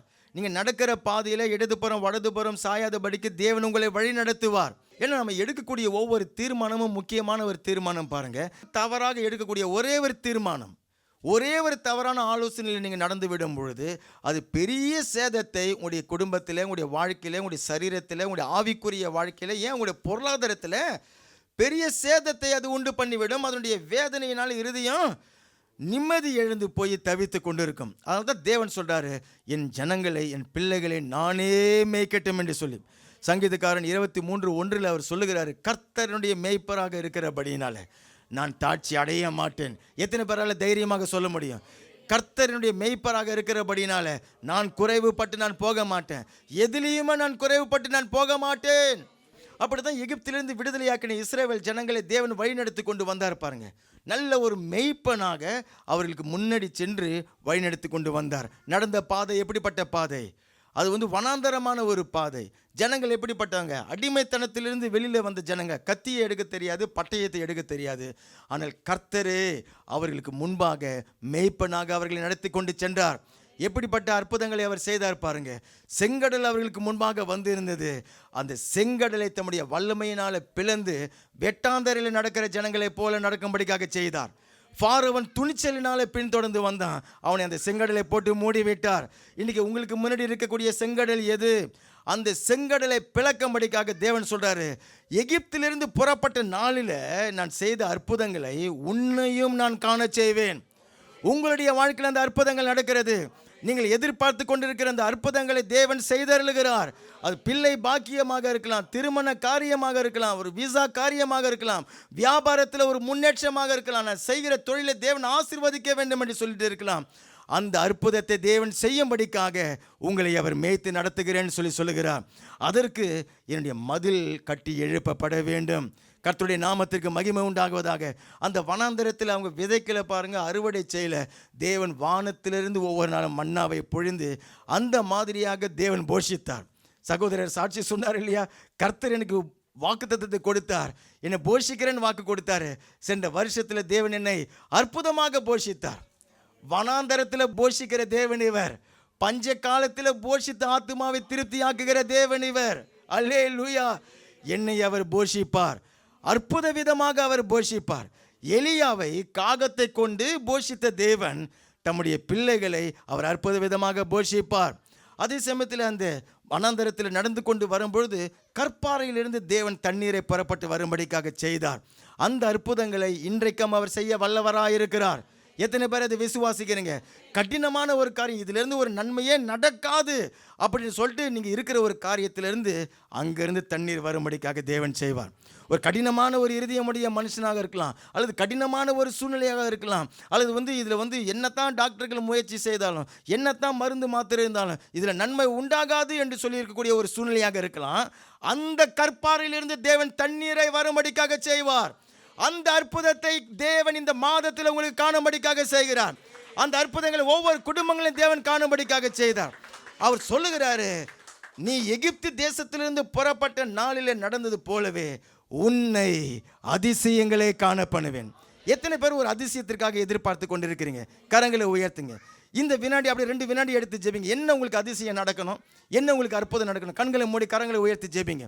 இந்த நேரத்தில் நீங்கள் மனசில் நீங்கள் ஜெபிக்கிற அந்த காரியத்தை தேவன் உங்களுக்கு செய்கிறார். இயேசுவின் நாமத்தினாலே நான் அறிக்கை செய்து நான் கட்டளையிடுகிறேன். கர்த்தாவே, உம்முடைய பிள்ளைகள் இப்போ இருதயத்திலே அவர்கள் ஜெபித்து கொண்டிருக்கிற அந்த அதிசயம் அவருடைய வாழ்க்கையில் நடப்பதாக, அந்த அற்புதங்களை அவர்கள் காணுவார்களாக, இயேசு கிறிஸ்துவின் நாமத்தினாலே பிதாவே. ஆமேன், ஆமேன். கர்த்தருடைய நாம மகிமை உண்டாகுவதாக. மூன்றாவதாக, கர்த்தர் தம்மை எப்படிப்பட்டவராக அவர் வெளிப்படுத்துகிறார் அப்படின்னு சொன்னாக்கா, உங்கள் சத்துருக்களை நீங்கள் மேற்கொள்ளும்படிக்காக உங்களை பலப்படுத்துகிற தேவனாக அவர் உங்களுக்கு வெளிப்படுவார். தேவனுடைய பிள்ளைகளுக்கு பாருங்கள், நீங்கள் வந்து சத்துருவை தேடி போக தேவையில்லை. சத்துருக்கள் தானாகவே தேடி வந்து விடுவாங்க. பிரச்சனைகளை நீங்கள் விலை கொடுத்து வாங்க தேவையில்லை. பிரச்சனைகளை தானாகவே வந்து சேர்ந்து விடுகிறது. ஏன்னு சொன்னாக்கா, தேவனுடைய பிள்ளைகள் மேலே சத்துரு எரிச்சல் உடையவனாக இருக்கிறான்னு பாருங்கள். அதனால் அந்த சூழ்நிலைகள் மூலியமாக, அல்லது வந்து துஷ்ட மனுஷர்கள் மூலியமாக, மற்ற காரியங்கள் மூலியமாக, வேலை செய்கிற இடமாக இருக்கலாம், அக்கம் பக்கத்தில் இருக்கலாம், அல்லது வந்து உங்களை யார் எவருன்னே தெரியாது பாருங்கள், உங்களுக்கு சம்மந்தமே இல்லாத ஆட்கள் மூலியமாக சத்துரு அப்படியாக கிரியைகளை கொண்டு வர முடியும். ஆனால் தேவன் அவர் இன்றைக்கு வாக்கு பண்ணுகிறார், என்னுடைய பிள்ளைகளுக்கு நான் என்னை வெளிப்படுத்தி சத்துருக்களை மேற்கொள்ளுகிறவர்களாக நான் அவர்களை பலப்படுத்துகிறேன். மீகா 7வது அதிகாரம் 16-17 தேவன் அதை வாக்கு பண்ணுகிறார் பாருங்க. புற ஜாதிகள் கண்டு தங்களுடைய எல்லா பராக்கிரமத்தையும் குறித்து வெட்கப்படுவார்கள். கையை வாயின் மேலே வைத்துக் கொள்வார்கள். அவர்கள் காதுகள் செவிடாய் போகும். பாம்பை போல மண்ணை நக்குவார்கள். பூமியின் ஊர்வனவற்றைப் போல தங்கள் மறைவிடங்களிலிருந்து நடுநடுங்கி புறப்படுவார்கள். நமது தேவனாகிய கர்த்தரிடத்திற்கு திகிலோடு சேர்ந்து உனக்கு பயப்படுவார்கள். அல்லேலூயா. நாம் அந்த ஜெபமாகிய மதில் சுவரை நீங்கள் கட்டி அது உறுதியாக பலனாக பழுதுபடாமல் அதை நம்ம காத்துக்கொள்ளும் பொழுது தேவன் தம்மை எப்படி வெளிப்படுத்துகிறார்னாக்கா, அந்த சத்துருக்கள் மேலே ஜெயம் கொடுக்கிற தேவனாக நமக்கு அவர் வெளிப்படுத்துகிறார். கர்த்தராகிய இயேசு கிறிஸ்துடைய நாமத்தினாலே ஜெயம் கொடுக்கிற தேவனுக்கு கோடி ஸ்தோத்திரம். எங்களை கொண்டு எல்லா இடங்களிலேயும் வெற்றி சிறக்க பண்ணுகிற தேவனுக்கு கோடி ஸ்தோத்திரம். உங்களுடைய சத்துருக்கள் கூட உங்களிடத்தில் சமாதானம் பண்ணும்படிக்காக வந்து விடுவார்கள். எத்தனை பேர் அதை விசுவாசிக்கிறீங்க? அல்லேலூயா. ஆதியாகமம் 21வது அதிகாரம் 22-23 வசனங்களை பாருங்கள். ஆதியாகமம் 21வது அதிகாரம் 22-23. அக்காலத்திலே அபிமெலேக்கும் அவன் சேனாதிபதியாக பிகோலும் ஆபிரகாமை நோக்கி, நீ செய்கிற காரியங்கள் எல்லாவற்றிலும் தேவன் உன்னுடனே இருக்கிறார். ஆகையால் நீ எனக்காவது என் குமாரனுக்காவது என் பேரனுக்காவது வஞ்சனை செய்யாமல் நான் உனக்கு செய்த தயவின்படியே நீ எனக்கும் நீ தங்கியிருக்கிற இந்த தேசத்திற்கும் தயவு செய்வேன் என்று இங்கே தேவன் பேரில் எனக்கு ஆணையிட்டு கொடு என்றான். அந்த பெலிஸ்திய தேசத்தில் கேரார் ஊரில் இந்த அபிமெலேக்கு ராஜாவாக இருக்கிறான். ஆபிரகாம் அந்த அந்த அந்த தேசத்தில் அவங்க வந்து அந்த நாடோடிகள் போல இருக்கிறவங்க, அந்த தேசத்தில் போய் அவன் தங்கியிருக்கிறான். அவன்கிட்ட வந்து நீ என் கூட ஒரு உடன்படிக்கை பண்ணணும். என்ன உடன்படிக்கை பண்ண? ஒரு தேசத்து ராஜா சிங்கிள் ஆள் ஆபிரகாம் பாருங்கள், அவன்கிட்ட வந்து உடன்படிக்கை பண்ண வருகிறான். என்னன்னு சொன்னாக்கா, நீ எனக்காவது என்னுடைய குமாரனுக்காவது என்னுடைய பேரனுக்காவது நீ எந்த தீமையும் செய்யக்கூடாது, எந்த வஞ்சனையும் செய்யக்கூடாது, என்னுடைய தேசத்துக்கு நீ எந்த விதமான சேதமும் நீ பண்ணக்கூடாதுன்னு சொல்லிட்டு எனக்கு நீங்கள் தயவு பாராட்டணும்னு சொல்லிட்டு ஆபிரகாம் கிட்ட தயவு கேட்டு இந்த அபிமெலேக்கு வருகிறான். இவன் ராஜா, அவன் வந்து ஒரு தனிப்பட்ட ஒரு மனுஷன் பாருங்க. ஆனால் இதே ஆபிரகாம் 20வது அதிகாரத்தில் நீங்கள் வாசித்து பார்க்கும்பொழுது இந்த அபிமெலேக்கு ராஜாவுக்கு தான் பயந்து தன்னுடைய மனைவியை என்ன சொன்னார்? சகோதரின்னு சொல்லிட்டார். ஏன்னாக்கா மனைவியாக இருந்தாக்க இவனை கொன்று போட்டுட்டு இவளை எடுத்துக்கொண்டு போயிடுவார்கள் சொல்லிட்டு இந்த அபிமெலேக்கு ராஜாவுக்கு பயந்து பொய் சொல்லிட்டார் பாருங்க ஆபிரகாம். ஆனால் ஒரு அதிகாரம் தள்ளி வரும்பொழுது இந்த ஆபிரகாமுக்கு பயந்து அந்த அபிமெலேக்கு வந்து அவனிடத்தில் தயவு கேட்க வருகிறான். ஏன்னு சொன்னாக்கா, இந்த ஆபிரகாம் ஜெபிக்கிற ஒரு மனிதன். அல்லேலூயா. பலிபீடங்களை கட்டி கர்த்தரை தொழுது கொள்ளுகிற ஒரு மனுஷன். நீங்கள் ஜெபிக்கிறவர்களாக நீங்கள் இருப்பீங்கன்னு சொன்னாக்கா, சபையாக கூடி வந்து ஆராதிக்கிறவங்க, குடும்பமாக நீங்கள் ஜெபிக்கிறவங்க, அல்லது தனிப்பட்ட ஜெபத்திற்கு நீங்கள் நேரத்தை நீங்கள் கொடுக்கிறவங்க, அப்படியாக ஜெபமாகி அந்த மதில் சுவரை நீங்கள் கட்டி எழுப்பும் பொழுது நீங்கள் பார்த்து யாருக்கு பயந்தீர்களோ அவங்க உங்களிடத்தில் சமாதானம் பண்ணும்படிக்காக வந்து விடுவார்கள். உங்களுடைய தயவை கேட்கும்படிக்காக வந்து விடுவார்கள். கர்த்தருடைய நாமம் மகிமையடைவதாக. சத்துரு ஒரு வழியாக வந்து 7 வழியாக ஓடும்படிக்காக தேவன் செய்து விடுவார். அந்த சத்துருக்களை நீங்கள் தேடியும் அவர்களை காணாமல் இருப்பீர்கள். அவர்களை இல்பொருளாக தேவன் ஆக்கி விட்டு விடுவார். 1500வது அந்த வருஷங்களில் ஜான் நாக்ஸ் அப்படிங்கிற தேவனுடைய வல்லமையான ஊழியக்காரர் ஸ்காட்லாந்து தேசத்தில் அவர் ஊழியம் செய்தார் பாருங்க. ஜெப வீரன் என்று சொல்லி அவர் அழைக்கப்படுகிறார். அன்றைக்கு தான் அப்போ அந்த காலகட்டத்தில் தான் புரொட்டஸ்டன்ட் அந்த மறுமலர்ச்சி மார்க்கம் உண்டாகி அது வந்து பரவி கொண்டிருக்கிறது. அந்த ஸ்காட்லாந்து தேசம் முழுவதும் பாரம்பரிய அந்த ரோமன் கத்தோலிக்க அந்த சபை அதனுடைய அந்த ஆட்சி தான் அங்கே நடந்து கொண்டிருக்கிறது. அந்த ஆட்சியினுடைய ராணி தான் மேரி என்கிற ஒரு ராணி. அப்போ ஆகையினால் இந்த புரொட்டஸ்டன்ட் மறுமலர்ச்சியை தீவிரமாக கடுமையாக அவள் எதிர்த்து அந்த புரொட்டஸ்டன்ட் ஆராதனைகள் நடக்கக்கூடாது, பைபிளை வச்சு பிரசங்கம் பண்ணக்கூடாது, இயேசுவை பற்றி நீங்கள் பிரசங்கம் பண்ணக்கூடாது, அப்படியெல்லாம் வந்து எதிர்ப்பை தெரிவித்து கொண்டிருக்கிறாள். ஆனால் இந்த ஜான் நாக்ஸ் என்கிறவர் அவர் முழங்கால் படியிட்டு ஜெபிக்கிறதுல தேவனுடைய முகத்தை அவர் தேடினார். ஆமேன். தனியாகவும் ஜெபிப்பார், சபையாகவும் கூடி வரும்பொழுதெல்லாம் அவர் வந்து ஜெபிப்பார். அப்படி ஜெபத்தினால அந்த ஸ்காட்லாந்து தேசத்தையே அவர் ரட்சிப்புக்குள்ளார நடத்தும்படிக்காக தேவன் அவரை பயன்படுத்தி விட்டார். அந்த ஸ்காட்லாந்து தேசமே அந்த பாரம்பரிய சபையை விட்டு வெளியில் வந்து புரொட்டஸ்டன்ட் அந்த மறுமலர்ச்சி மார்க்கத்தை அவர் தழுவி கொண்டார்கள். அந்த ராணி சொல்கிறாங்க, அவங்க சொன்ன ஒரு வார்த்தை சொல்லப்பட்டிருக்கிறது, இங்கிலீஷில் சொல்கிறேன், பிற்பாடு தமிழில் சொல்கிறேன்.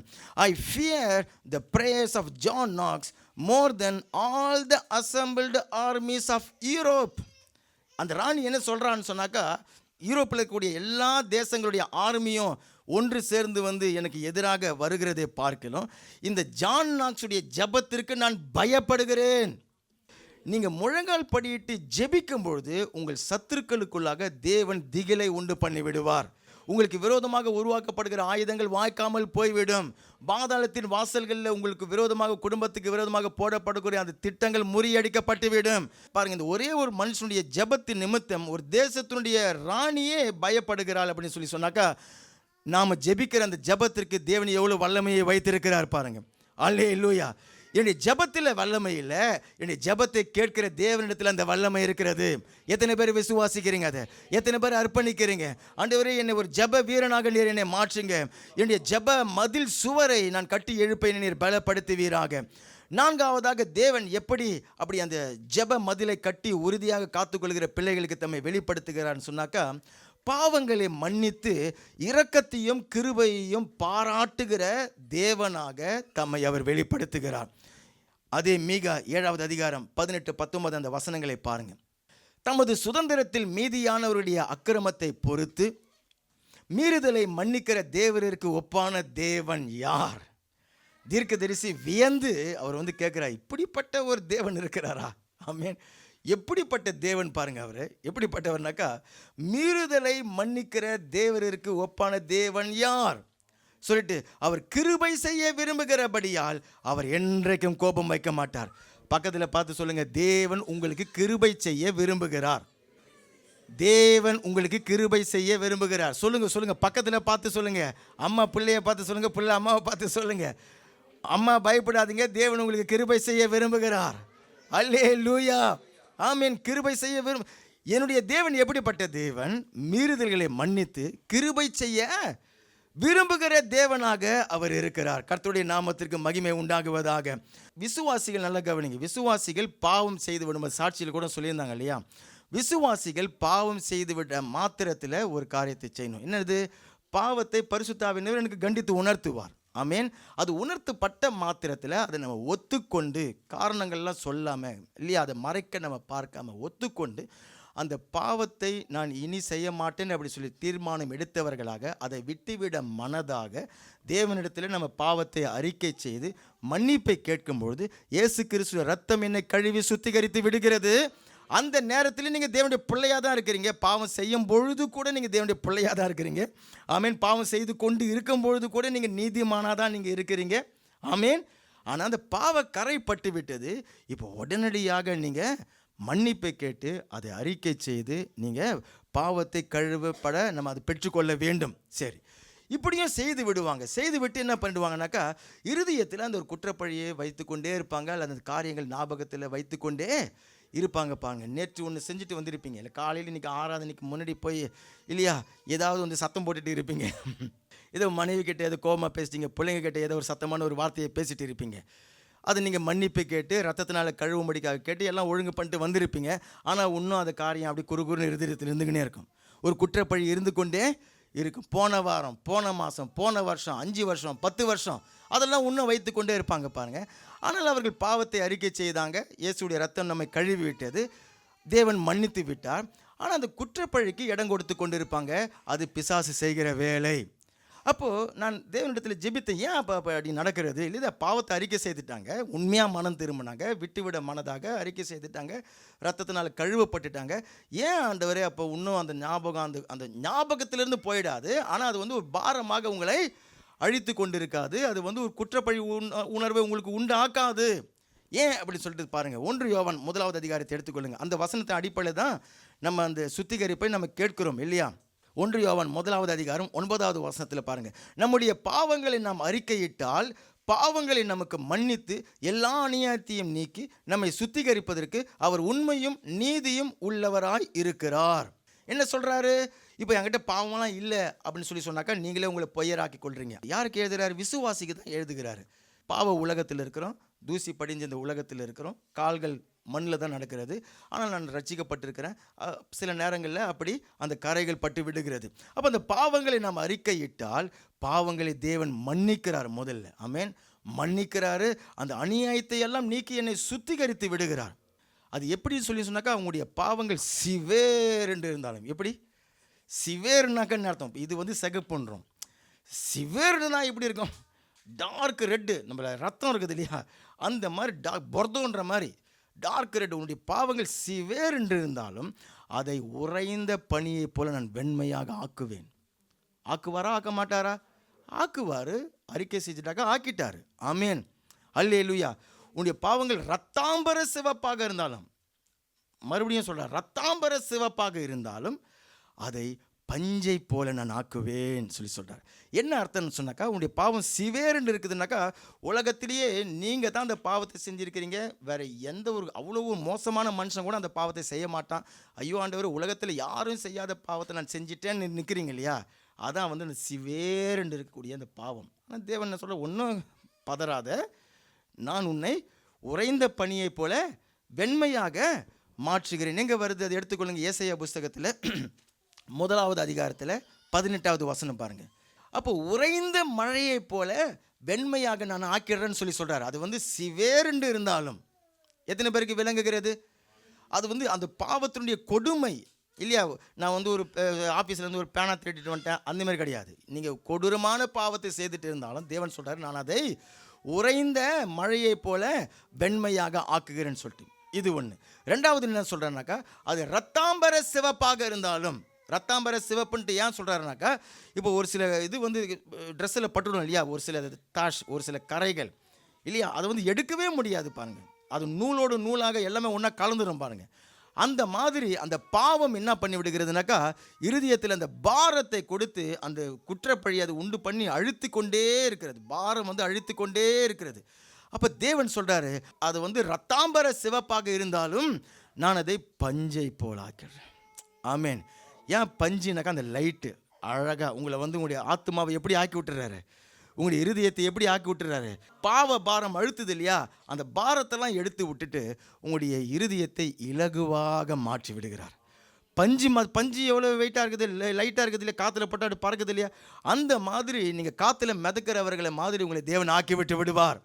அப்போ இப்படிலாம் வேதம் வசனம் சொல்லியிருக்க, எனக்கு ஏன் இன்னும் அந்த குற்றப்பழி எனக்கு யோசனையில் வருகிறது, ஏன் அந்த பழைய காரியங்கள் ஞாபகத்தில் வருகிறது அப்படின்னு சொன்னாக்கா, அதே 1 யோவானில் பாருங்கள், அந்த 9வது வசனத்துக்கு முன்னாடி 7வது வசனம் வருகிறது. அவர் ஒளியாய் இருக்கிறது போல நாமும் ஒளியிலே நடந்தால் ஒருவரோடு ஒருவர் ஐக்கியப்பட்டிருப்போம். யாரோடு யார் ஐக்கியப்பட்டிருக்கிறாங்களா? தேவனும் நானும் ஐக்கியப்பட்டிருப்போம். அவருடைய குமாரனாகிய இயேசு கிறிஸ்து ரத்தம் சகல பாவங்களை நீக்கி நம்மை சுத்திகரிக்கும். பாவத்தை அறிக்கை செய்தார்ன்ட்டு எதா இருக்குதா? 9வது வசனத்தில் தான் அறிக்கை செய்ய சொல்லுது. 7வது வசனத்தில் அதெல்லாம் சொல்ல. என்ன சொல்கிறனாக்கா, அவர் ஒளியாக இருக்கிறது போல, அவர் ஒளியில் இருக்கிறது போல நாமும் அந்த ஒளியில் நடந்தால் ஒருவரோடு ஒருவர் ஐக்கியப்பட்டிருக்கோம். இயேசு கிறிஸ்து ரத்தம் சகல பாவங்களை கழுவி சுத்திகரிக்கும். ஐயோ, நான் அறிக்கை செய்யவே இல்லையே. பாவம் 2 விதமாக இருக்குது பாருங்கள். இப்போ எனக்கு தெரிஞ்சு செய்கிற ஒரு பாவம், ஒரு திருட்டுன்றது எனக்கு தெரியும், அதை நான் செஞ்சேன், அப்போ எனக்கு அது குற்றப்பழி உண்டாகிவிட்டது. இப்போ நான் அதை தான் அறிக்கை செய்கிறேன், மன்னிப்பு கேட்குறேன், இயேசுடைய ரத்தம் என்னை கழுவுகிறது. அதான் 9வது வசனம்.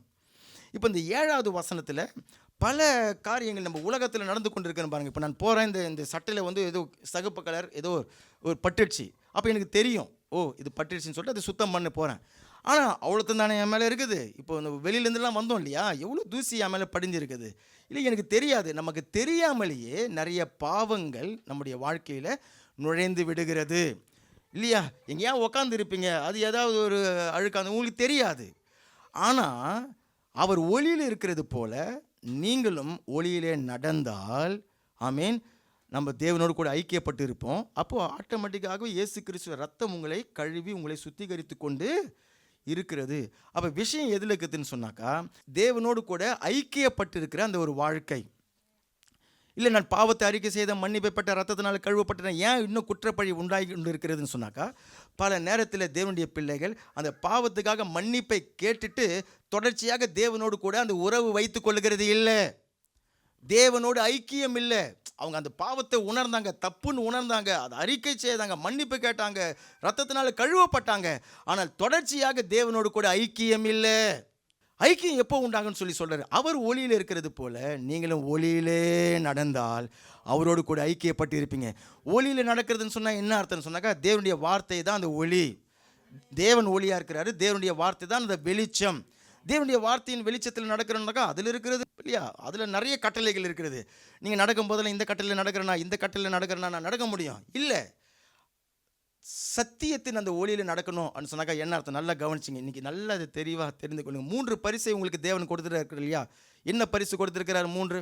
இதை நீங்கள் மறக்கவே கூடாது. பாருங்கள், 3 பரிசை தேவன் கொடுத்துருக்கிறார். கிறிஸ்தவ வாழ்க்கைக்கு ரொம்ப முக்கியமானது. நீங்கள் நித்திய ஜீவனை உங்களுக்கு கொடுத்துருக்கிறார். ஆமேன்.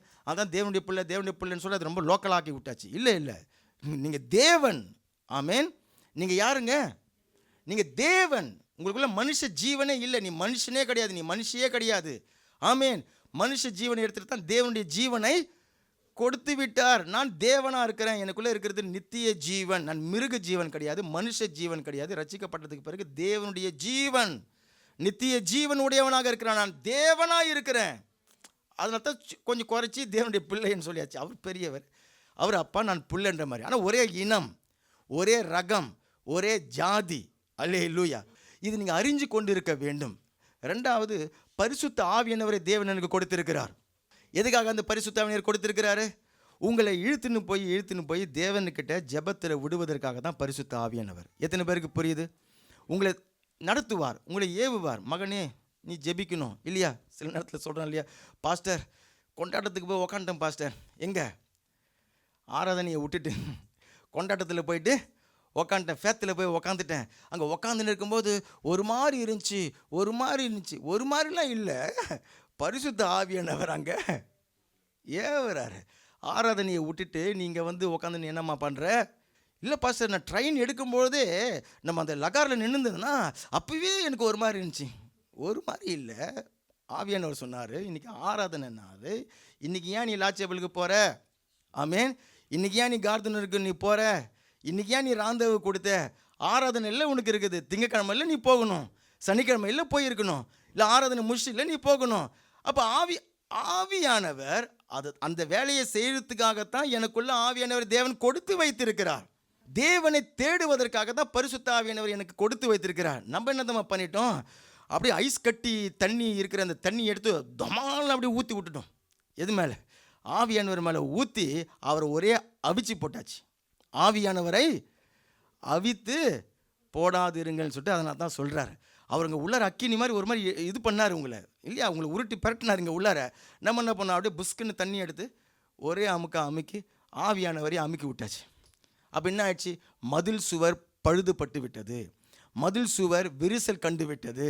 மறுசுவர் சத்துரு வந்து அந்த இதனால் இடித்து அதை வந்து உடைத்து போட்டு விட்டான். ஆகியனால பல காரியங்கள் அப்படி வந்து விடுகிறது. அதுக்காக தான் பரிசுத்த ஆவியானவர் எனக்குள்ளே கொடுத்திருக்கிறார். அல்லேலூயா. 3வது, என்னை நீதிமானாக ஆக்கி வச்சிருக்கிறார். நீங்கள் வந்து நான் சொன்னலையே, இப்போ அந்த பாவம் செய்து கொண்டிருக்கும் பொழுதே கூட நீங்கள் என்னது, வேறு வழி இல்லை, நீங்கள் நீதிமான் தான். ஆமேன். நீங்கள் நீதிமான் தான். அதுக்கப்புறம் தான் நீங்கள் மன்னிப்பு கேட்டீங்க, ரத்தத்தினால கழுவினீங்க, எல்லாம் ஓகே.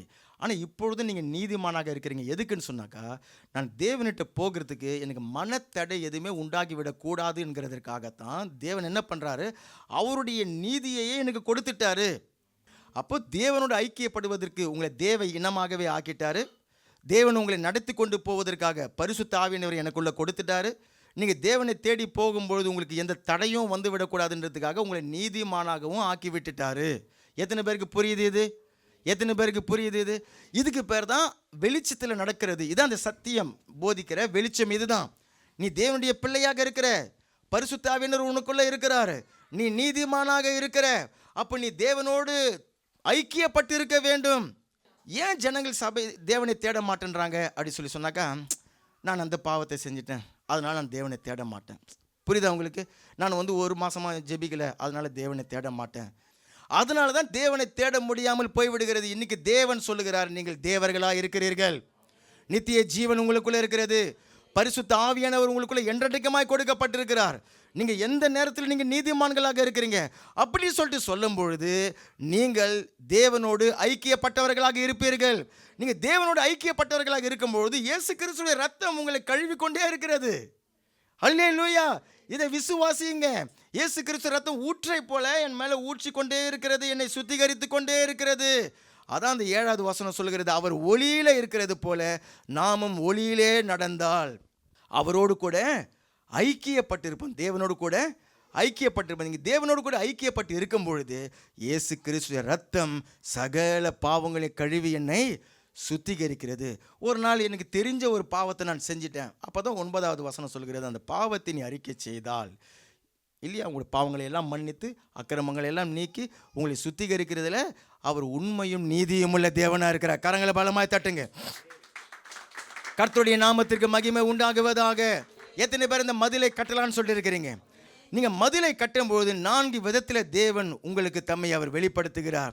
முதலாவது, நம்மை பெருக பண்ணுகிற தேவனாக தம்மை வெளிப்படுத்துகிறார். 2வது, நம்மை மேய்த்து போஷித்து அற்புதங்களை செய்கிற தேவனாக தம்மை அவர் வெளிப்படுத்துகிறார். 3வதாக, உங்களை சூழ்ந்திருக்கிற உங்களுடைய சத்துருக்கள் மேலே ஜெயத்தை கொடுக்கிற தேவனாக உங்களுக்கு தம்மை அவர் வெளிப்படுத்துகிறார். 4வது, நம்முடைய பாவங்களை மன்னித்து இரக்கங்களை கிருபைகளை பாராட்டுகிற தேவனாக தம்மை அவர் வெளிப்படுத்துகிறார். கர்த்தருடைய நாமத்திற்கு மகிமை உண்டாகுவதாக. அந்த ஜெப வாழ்க்கைக்கு அர்ப்பணித்து கொண்டவர்கள் நம்ம எல்லோருமே எழுந்து நிற்கலாம். ஸ்தோத்திரம் பண்ணுங்க. நன்றி அப்பா, நன்றி செலுத்துகிறோம், நன்றி செலுத்துகிறோம். எழுந்து கட்டுவோம் அது சுவரை, என் தேவ தயவுள்ள கரமென்னே. எழுந்து கட்டுவோம் அது சுவரை, என் தேவ தயவுள்ள கரமென்னேல். பழுது பார்த்திடுவோம் வாசல்களை, பரலோக தேவனின் எருசலேமை. பழுது பார்த்திடுவோம் வாசல்களை, பரலோக தேவனின் எருசலேமை. திடப்படுத்திடுவோம் இந்த நல்ல வேளைக்கு, காரியம் கைகூடி வர பண்ணுவார். திடப்படுத்திடுவோம் இந்த நல்ல வேளைக்கு, காரியம் கைகூடி வர பண்ணுவார். எழுந்து கட்டுவோம் அது சுவரை, என் தேவதயவுள்ள கரமென்னே. எழுந்து கட்டுவோம் அது சுவரை, என் தேவதயவுள்ள கரமென்னே. அன்றாடம் துதித்திடுவேன், ஆண்டவரை பாடிடுவேன், அதிக பயத்தோடு ரட்சிப்பை காத்துக் கொள்வேன். அன்றாடம் துதித்திடுவேன், ஆண்டவரை பாடிடுவேன், அதிக பயத்தோடு ரட்சிப்பை காத்துக் கொள்வேன். அழிந்து போகின்ற ஆத்துமாக்களை ஆதாயம் பண்ணிடுவேன், நற்செய்தி அறிவிப்பேன். ஆதாயம் பண்ணிடுவேன், நற்செய்தி அறிவிப்பேன். இந்த நல்ல வேலை, நல்ல வேலையில் தான் காரியம் கைகூடி. வீணான வேலைகளை செய்து கொண்டிருக்க கூடாது. இதுதான் நல்ல வேலை. நல்ல வேலை மதிலை கட்டுகிறது தான் நல்ல வேலை. கைகூடி வர பண்ணுவார். எழுந்து கட்டுவோம் அது சுவரை, என் தேவ தயவுள்ள கரம். வாய்களை தெரிஞ்சு எல்லாரும் பாடுவோம். எழுந்து கட்டுவோம் அது சுவரை, என் தேவ தேவதயவுள்ள வேதத்தை படித்திடுவேன், வசனத்தை தியானிப்பேன், கர்த்தரின் வழிகளில் கால்களை காத்துக் கொள்வேன்.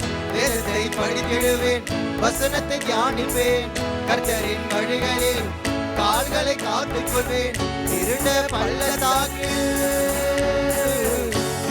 பள்ளத்தாக்கில் நடக்க நேர்ந்தாலும் விசுவாசம் காத்திடுவேன், பொன்னாக ஜொலித்திடுவேன்.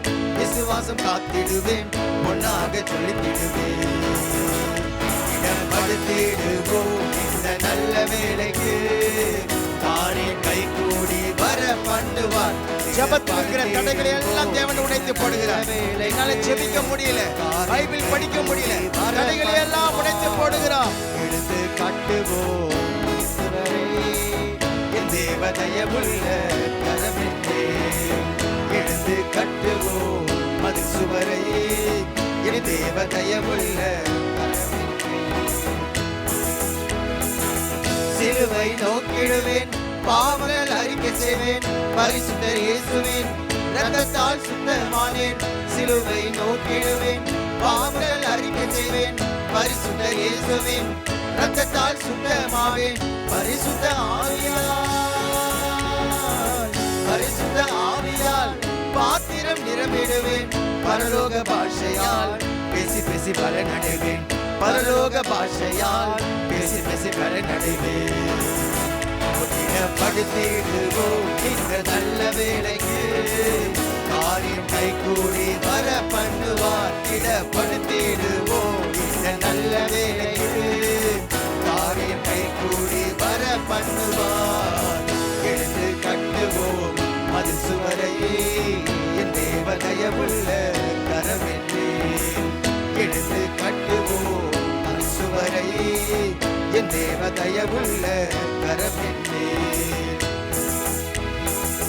விண்ணப்பம் பண்ணிடுவேன், பரிந்துரை ஜெபித்திடுவேன், விசுவாசம் அறிக்கை செய்து சத்துருவை ஜெயித்திடுவேன். விண்ணப்பம் பண்ணிடுவேன், பரிந்துரை ஜெபித்திடுவேன், விசுவாசம் அறிக்கை செய்து சத்துருவை ஜெயித்திடுவேன். இரட்சகர் இயேசுவின் வருகை எதிர்பார்த்து பாதத்தில் அமர்ந்திடுவேன், பரவசம் அடைந்திடுவேன். பாதத்தில் அமர்ந்திடுவேன், பரவசம் அடைந்திடுவேன். இடம்படுத்திடுவோம் இந்த நல்ல வேலைக்கு, காரியம் கை கூடி வர பண்ணுவார். இடம்படுத்திடுவோம். கர்த்தருடைய ஜெப ஆவி ஒவ்வொரு மேலும் இறங்கி வருவதாக. ஜெபத்தில் இருக்கிற தடைகளை, ஜெப கட்டுகள் எல்லாவற்றையும் தேவன் அறுத்து போடுகிறார். அபிஷேகத்தில் நிறைந்து கர்த்தரை ஆவியோடு உண்மையோடு ஆராதிக்க முடியாதபடிக்கு இருக்கிற தடைகளை எல்லாம் தேவன் இந்த நேரத்தில் முறித்து போடுகிறார். ஜெபிக்கும் பொழுதுதான் தடைகள், அந்த நேரங்கள் எல்லாம் தவறி தவறி போய்விடுகிறது. சபை கூடி வருவதற்கு இருக்கக்கூடிய தடைகளை தேவன் இந்த நேரத்தில் உடைத்து போடுகிறார். தனிப்பட்ட ஜெப வாழ்க்கை, பைபிள் எடுத்தாக்க என்னால படிக்க முடியல. ஜெபத்திற்கு போகும் பொழுது பல யோசனைகள், பல எண்ணங்கள், பல டெலிபோன் கால்கள் வந்து என்னை தடைப்படுத்தி விடுகிறது. அந்த தடைகளை எல்லாம் தேவன் இந்த நேரத்தில் உடைத்து போடுகிறார். அதுக்குரிய கிரியைகள் எல்லாம், சத்துருடைய கிரியைகள் எல்லாம் தேவன் அறுத்து போடுகிறார். அந்த சர்ப்பத்தின் ஆவிகள், அதுதான் வந்து ஜெபத்தை தடை பண்ணக்கூடிய ஆவிகள். தேவனுடைய பிள்ளைகளை அப்படியே பலவீனப்படுத்தி பண்ணிவிடக்கூடிய அந்த சர்ப்பத்தின் ஆவிகள் இயேசுவின் நாமத்தினாலே விரட்டி அடிக்கப்படுவதாக. ஒவ்வொரு நாளும் குறித்த நேரத்தில் நாங்கள் ஜெபிக்கும்படிக்கு எங்களுக்கு நீர் உதவி செய்வீராக, எங்களை நீர் பலப்படுத்துவீராக. இந்த சத்தத்தை கேட்டுக்கொண்டிருக்கிற ஒவ்வொரு பிள்ளைகள் மேலும் ஜெப ஆவியை தேவன் ஊற்றுகிறார், கிருபையின் ஆவியை தேவன் ஊற்றுகிறார். இயேசு கிறிஸ்து கெத்செமனே தோட்டத்திலே அவர் இரத்த வேர்வை சிந்தி ஜெபித்த பொழுது அவர் மீது அசைவாடின அதே ஜெப வல்லமையின் ஆவியானவர் இன்னைக்கு ஆராதனையில் பங்கு பெறுகிற ஒவ்வொரு பிள்ளைகள் மேலும் இறங்கி வருவதாக. இதை கேட்டுக்கொண்டிருக்கிற ஒவ்வொரு பிள்ளைகள் மேலும் இறங்கி வருவதாக. இனி நான் ஜெபிக்க தடை இல்லை. இனி நான் ஒவ்வொரு நாளும் ஆண்டவரே ஜெபத்திற்காக நேரத்தை கொடுப்பேன். என் தேவன் எனக்கு என்னை ஆசீர்வாதங்களில் பெருக செய்கிற தேவனாக வெளிப்படணும். எனக்கு அற்புதத்தை செய்கிற தேவனாக வெளிப்படணும். என்னை மேய்க்கிற தேவனாக அவர் வெளிப்படணும். என் சத்துருக்கள் மேல ஜெயத்தை கொடுக்கிற தேவனாக வெளிப்படணும். நீரே உம்மை நீர் எங்களுக்கு வெளிப்படுத்தி எங்கள் பாவங்கள், அக்கிரமங்கள் எங்களை மேற்கொள்ளாதபடிக்கு இரக்கத்தையும் கிருபையும் பாராட்டுகிற தேவனாக நீர் எங்களுக்கு வெளிப்படுவீராக. இயேசு கிறிஸ்துவின் நாமத்தினால் ஜெபிக்கிறோம் நல்ல பரலோக பிதாவே. ஆமென், ஆமென்.